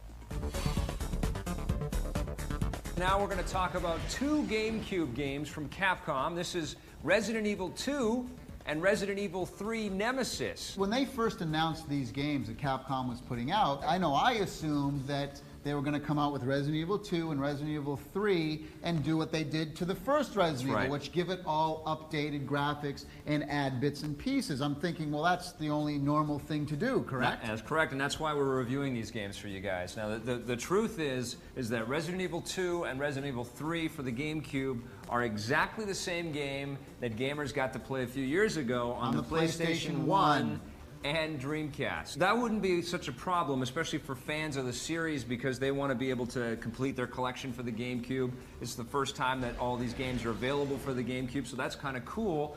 And when you read the announcements a little more closely from Capcom regarding these things for the GameCube, RE2 and 3 were supposed to come out at $20. That's right. But what has happened is that both of these games have launched at $40 each.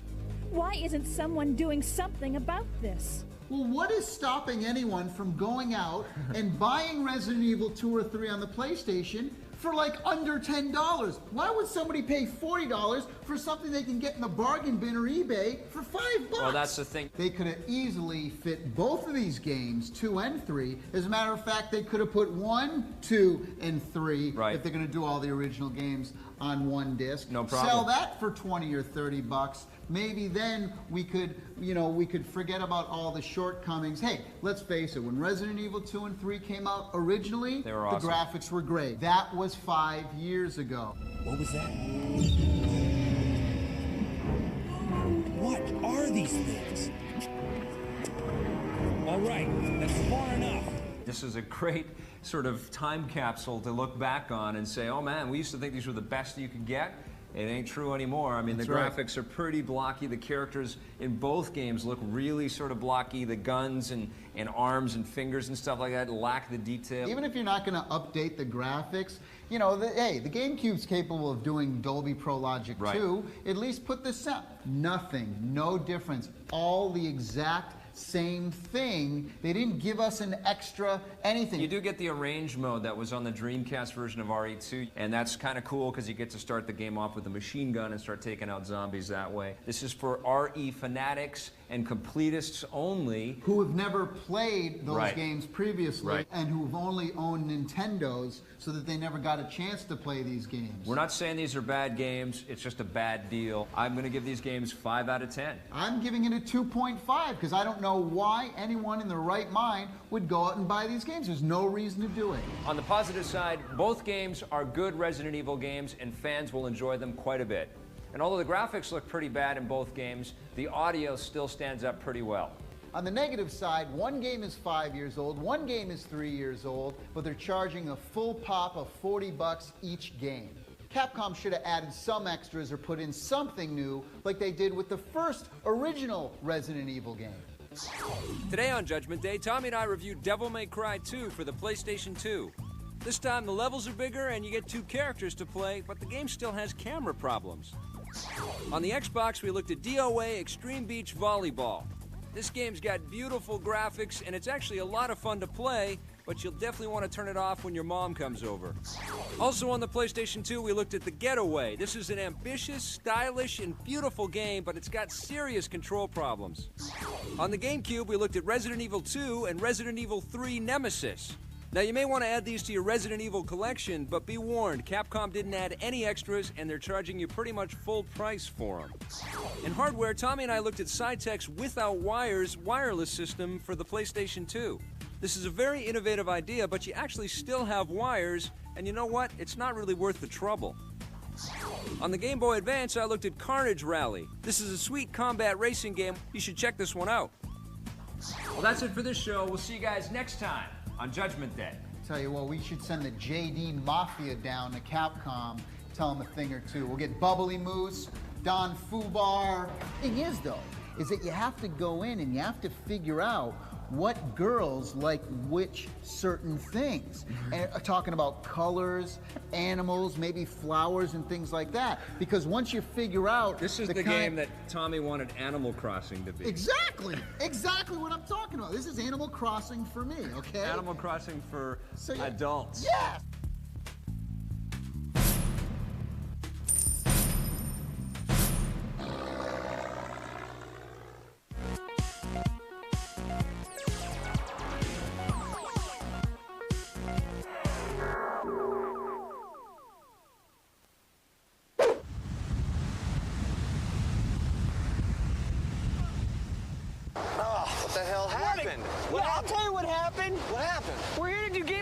Shipwrecked because you had to drive the boat. Because, oh, I'm going to get seasick. Oh, I got to drive. And look where we are. Don't yell at me. I got bad equilibrium. I don't know where the hell we are. You know, I'm calling my agent. Where's the arcade, dude? I got to do some gaming. Where's the babes? Where's the games? We got nothing. I had to listen to you once again.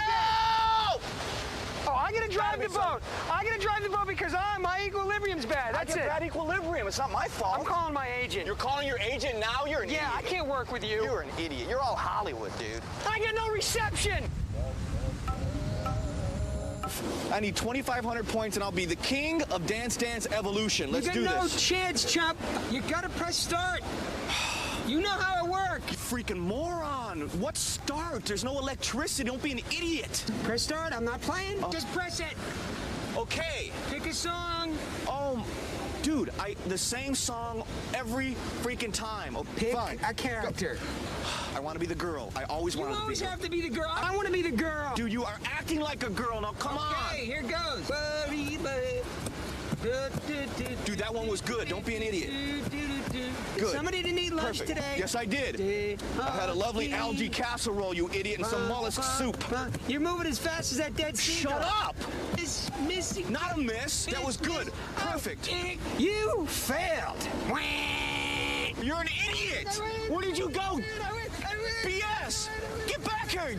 You're a bag. How about some fist?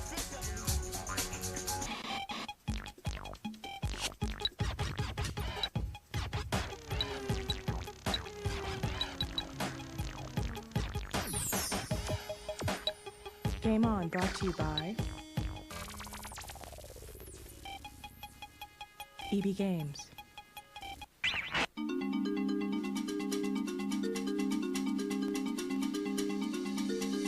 Hey, I'm Akalant. I'm Randy Kagan. And welcome to Game On. Randy, where are we today? Oh my God, we're in heaven. We're at Waikiki, Hawaii. We got some good stuff today. We're gonna go get wet with some serious gamers, right? And we're gonna find some hot losers. That is to say, luscious yet losers. And when we mean loser, we don't mean in life, we just mean in gaming. And we can't forget the big competition at Hawaii and Bryant's. Yeah, there's gonna be a dance contest. It's gonna be dance, and there may even be a revolution of some kind. Yeah. And let's not forget the loser gets the tattoo. And Matt, you do not want to lose this round. If Matt loses, he's got a tattoo I Love Randy on his booty. And if Randy loses, it's I Love Matt. And you know what? We should probably hop in the Jeep because I'm kind of working on my hula thing. Okay, let's go to Maka Laka Laka Laka and I'll drive.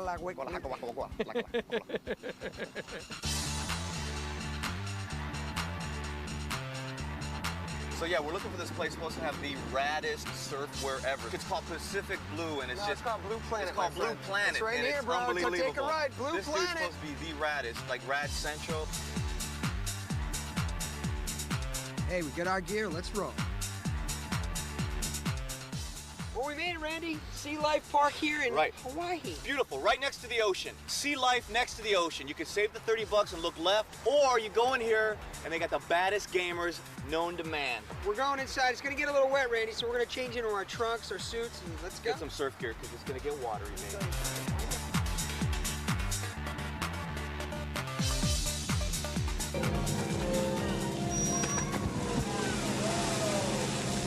finally found it. The ultimate gamers actually live in the game, Matt. They're the best gamers on the island, and who would have thunk it? They're dolphins. What? These are the best gamers on the island because they live the game. They are the game. They never leave the game. It's all over them.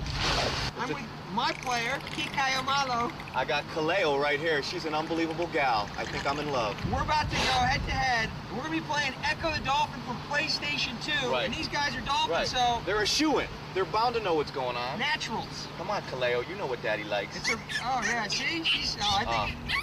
Look at, all right, you ready to play? I know what you mean. She's ready to play. We've got our special dolphin controller. All right, we've got Echo the Dolphin for PlayStation 2. We're doing the shark reef level, so whoever's dolphin takes out the most sharks wins. Here we go. My player is gonna rock. Here we go, she's getting on, okay. Check it out, chasing after the shark, knocked it down, get it again. Look at the concentration on my little dolphin, go. Turn around, just follow that shark, don't be afraid, baby. Ooh, shark's biting back. All right, there, oh, there's one down, baby. Come on, get it, yes, hit it again. Look at my dolphin go right after the shark. Not yet, oh, get it. All right, 2 sharks. What do you say we go get a tuna sandwich? No?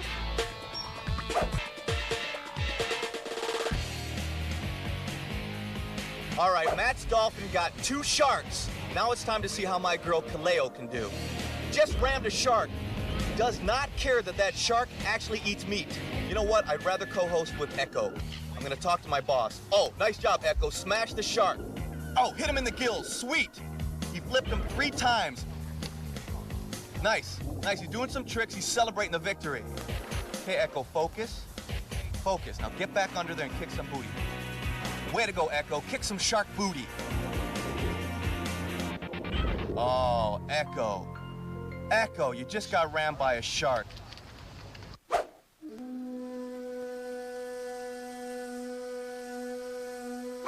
Randy, who would have thunk it? I can't believe it. Kikai Malo. Kaleo is beautiful and smart. Everything I've always wanted in a woman, and she likes the water. Hey, when we get back, we're going to go to Hawaiian Brian's to meet some hardcore gamers. Yeah, they're not as good as these guys, but they probably smell a little better. Nothing personal, Kaleo, sorry. Because if I pick you and I lose, I have to get his name tattooed on my you-know-what. You don't want to do that, do you?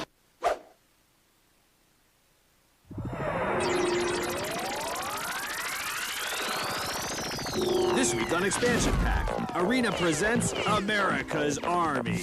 That's all coming up, and it's right here. Sunday at 7 p.m. Brought to you by the Nokia N-Gage wireless multiplayer gaming device. N-Gage, anyone, anywhere.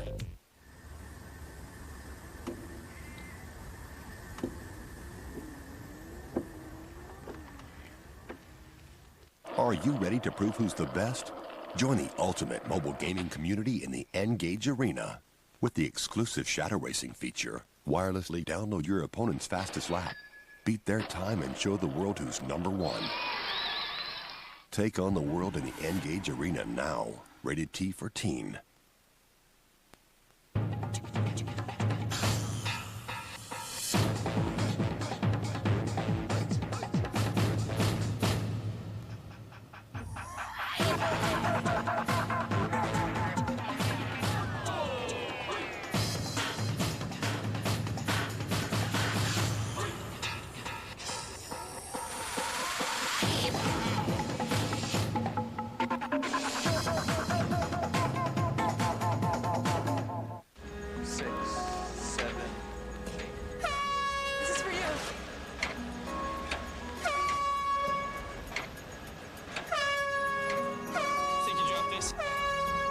Every 8 seconds, someone in the world dies from tobacco. In 1990, a tobacco company put together a plan to stop coroners from listing tobacco as a cause of death on a death certificate. Now, why would they try to do that? Wheater Fresh. It's icy cold bread. It's... Winter Fresh. Icy cool bread. 24/7. Ted? Barbara? Something's missing. Missing? In the bedroom? In the where? Trojan Man. Trojan Man. What are you doing here? I'm here for Her Pleasure. Her what? Trojan Her Pleasure condoms. They're new, uniquely engineered to satisfy a woman's anatomical sensitivity while helping to protect. You like this idea? I love it. I'm there. New from America's most trusted condom, Trojan Her Pleasure. The pleasure she wants, the protection they trust. My job is done here. Good Lord, they shooting at me. Give me your gun, give me your knife. It's true crimes, better run your life. Hide your kids, hold your wife. It's true crimes, better tuck your ice. Let your purse, stash your cash. It's true crimes, I'm about to blast. Call the cops and lock your door. It's true crimes and I'm taking yours. To the store in a pickup, masking gloves. Guess what? It's a stick-up. Give me all your money, honey. True Crime, Streets of L.A. Rated M for mature.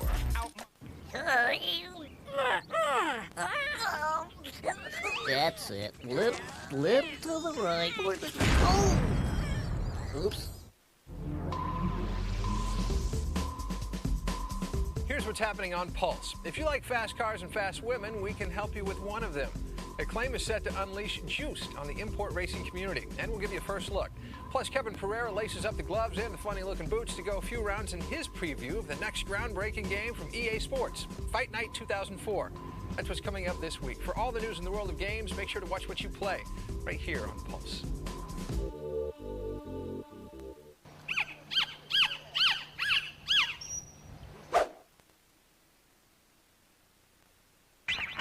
You know, Randy, after working with those dolphins, I don't think I'll ever eat sushi again. Yeah, you know, I don't mind marine mammals, but land mammals, they smell a lot better. I hear you. Well, hey, speaking of people that smell good, we're here at Hawaiian Brian's for the big Dance Dance Revolution contest. These guys are hardcore. I mean, we've been around, but these people live Dance Dance Revolution. Once a month, they have a hardcore competition for prizes, for cash. I hear it can be pretty fierce. Here's what we're going to do. There are 4 contestants. Randy and I are each going to pick 2 contestants to represent our teams, and you know how it goes from there. You're going down, G.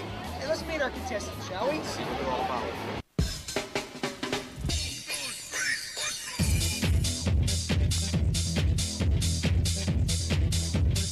Hey, here's our first guy. What's your name? Ernest. Okay, how long have you been doing Dance Dance Revolution? Almost 2 years already. 3 years. All right, what's your highest score? A couple million. He's in the millions. What's your name? Oh, name's Kia. Kia, how long have you been doing Dance Dance Revolution? Last October. And how do you feel right now? Do you feel ready to conquer? Yeah. Because if I pick you and I lose, I have to get his name tattooed on my you-know-what. You don't want to see that, do you? No. All right, man. What's your name? David. Now, how long have you been doing the Dance Dance Revolution? About 3 years. What's your highest score? About million. Triple A. Really? You know this place is crawling with ladies. Are they impressed with your style on the Dance Dance Revolution? Not really, because I think you're too much of it. Okay, now, what's your name? Sharon. Sharon, how long have you been playing? A little over 2 years. What's your highest score? Good question. I don't know. You feel the pressure being the only woman in today's competition? Yes and no. All right, Randy, we did the interview process. Right, now it's time to decide who's going to be Team Kagan and who's Team Galore. I think I know who I want to pick, so we'll paper, scissors, stone. Okay, ready? Paper, scissors, stone. I got you, sucker. No, those are scissors. No, that's not scissors. You're going down. I'm taking this seat right here. Yeah, give me some. Yeah, what do you mean you knew it? Where's your confidence? What? I'm taking this guy. I'm going to take the gentleman with the 2 earrings. Come on over here. Matt, I hate to be gender-based, but I'm going to go for the tall dude as opposed to the short gal. I'm hoping that you have a height advantage like in basketball. Well, Randy, that leaves me with the final choice, and I'm going to take Sharon. And Sharon, I want to tell you something. Randy may not have picked you, but you just get picked by a winner. You're part of the winning team. How do you feel? Go!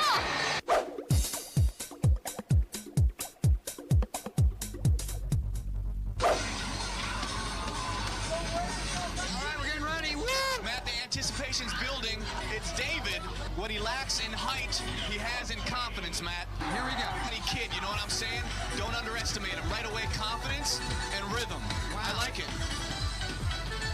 He's got a certain style. It's robotic, yet fluid. Look at that move.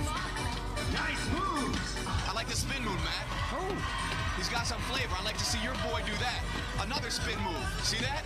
He's got confidence and rhythm. He seems relaxed and undaunted by your heckling, Matt.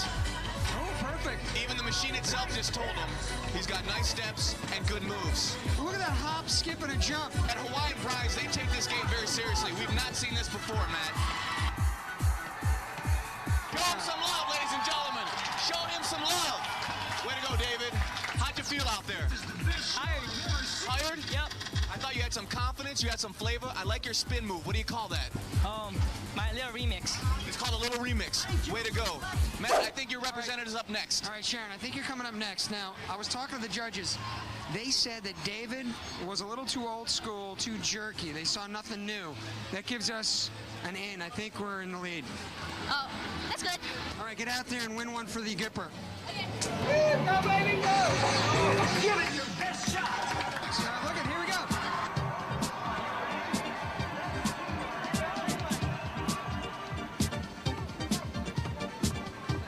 I gotta say, Matt, I liked her approach. It was unique. It's almost like a symphony out there. Yeah, you see, what my guy didn't do is work his upper body. This gal seems like she's got the whole thing working. I gotta say, Team Galant's looking... Whoa, you just missed a major faux pas. She fell off the Dance Dance Revolution machine.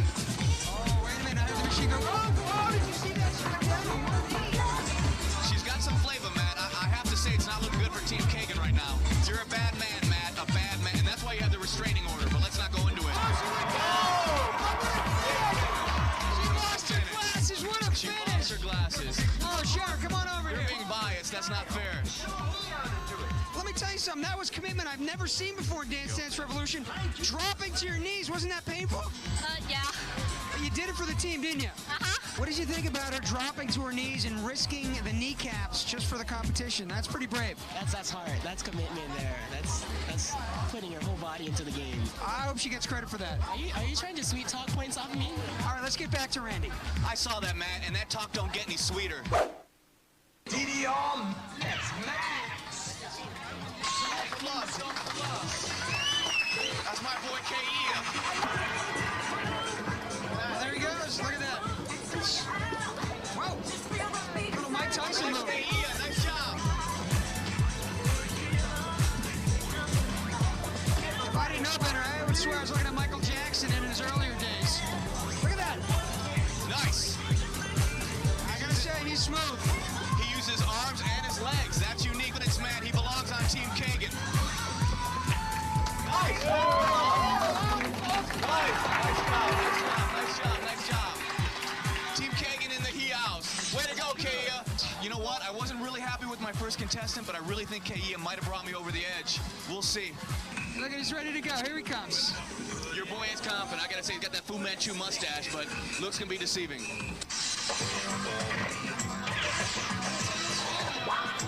Show me your performance! Oh, look at the arms. Oh, yeah, baby.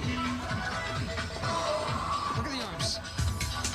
That's not fair. His loafers don't weigh much at all. You know what I'm saying right now? Whoa, whoa!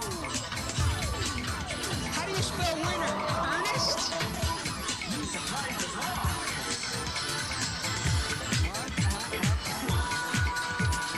Oh, yeah, you too. Yeah, bring it on, Ernest. Yeah. See, now he's milking it. He's playing in the crowd. See, that's what I like. You know what Milking it. He's a showman. It's sad. He's showboating, Matt. He's showboating. I like that. Look at it. The thing is, what's really sad is you had first choice and you refused to choose him because you didn't like the glasses. I know it. You know, look at the movement. Move on. He moves like a... Oh, yeah! Showboat. Oh, the crowd goes wild. Ernest. Well, Randy, it's all coming down to this, brah. You know, the judges are thinking about it right now. I can only imagine what's going on in their minds. I think it's going to be close. I don't, but I'm going to go, yeah, I think you're right, Randy. Here comes Randy. It's the moment we've all been waiting for. Overall, what do we got? We got, for Team Kagan, 410 points. You got 457. Oh, yeah, Team Galant with 457. Randy, you know what I think? I think that we got to thank the judges. Thank you guys very much. Thanks, Hawaiian Brian's, for having us. Thank you, judges. Show me some love. You did what you could, though. I think you're buddies with Ernest, and that makes me nervous. Randy, let's remember this. We tied with the Dolphins. Right, even up there. I won here. Now it's time to hit the beach and find the hot loser. Hi, Mary Beth Coit here for the Handy Stitch, the sewing solution for today that makes sewing fun, fast, and easy. The Handy Stitch uses the latest micro technology and actually fits in the palm of your hand. It does the jobs that conventional sewing machines can't, so you can sew anything, anywhere, at any time. It has the precision of a small machine to repair delicate fabrics like silk, yet has the power of a big machine to sew through tough fabrics like denim. Whether you're a beginner or an expert, the Handy Stitch is for you. You can even do repairs while wearing your clothes. Repair a pocket without taking your pants off. Fix a fallen hem in the office in no time. Even use it for patching up outdoors. It's quick around corners and can add a decorative touch to all sorts of fabrics. You would never be able to sew draperies with a regular machine. The Handy Stitch is a portable sewing solution that makes life a little easier. It lets you put the professional touch on your home decorations and will pay for itself over and over. It gives you that genuine chain stitch, which means you get a secure, strong, and even stitch every time. It's battery powered or AC adaptable, so you can sew any fabric, anywhere, anytime. Because of its compact size, it travels with you. The Handy Stitch can even be used outside to repair a flag or fix an awning. Regular machines are bulky and can cost over $500. Call now and you'll get the Handy Stitch complete with 4 threaded extra wide metal spools, the needle threader, and an extra spool pin for regular size thread. A $40 value for just $14.99. But call in the next 5 minutes and we'll also include this giant 64-piece thread and bobbin collection, so you'll always have the right colored thread for any job. A $20 value, yours free. That means you get everything. The Handy Stitch, all the accessories, and the 64-piece thread and bobbin collection. An incredible $60 value, all for just $14.99. So call this number right now. Here's how to order. To order Handy Stitch, call 1-800-927-8822. That's 1-800-927-8822. So call 1-800-927-8822 and order today.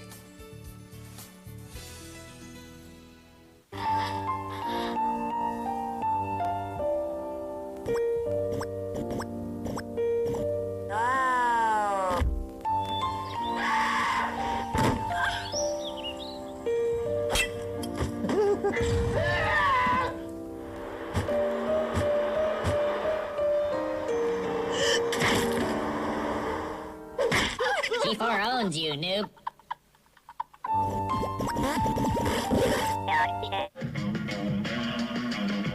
Now when I say G, y'all say 4G. G. When I say G, y'all better say 4G. G. Yeah, what up, y'all? My name is Catastrophe, a.k.a. Flashy Tassie. Telling all the video gamers around the world, keep pushing them buttons till your thumbs hurt, baby.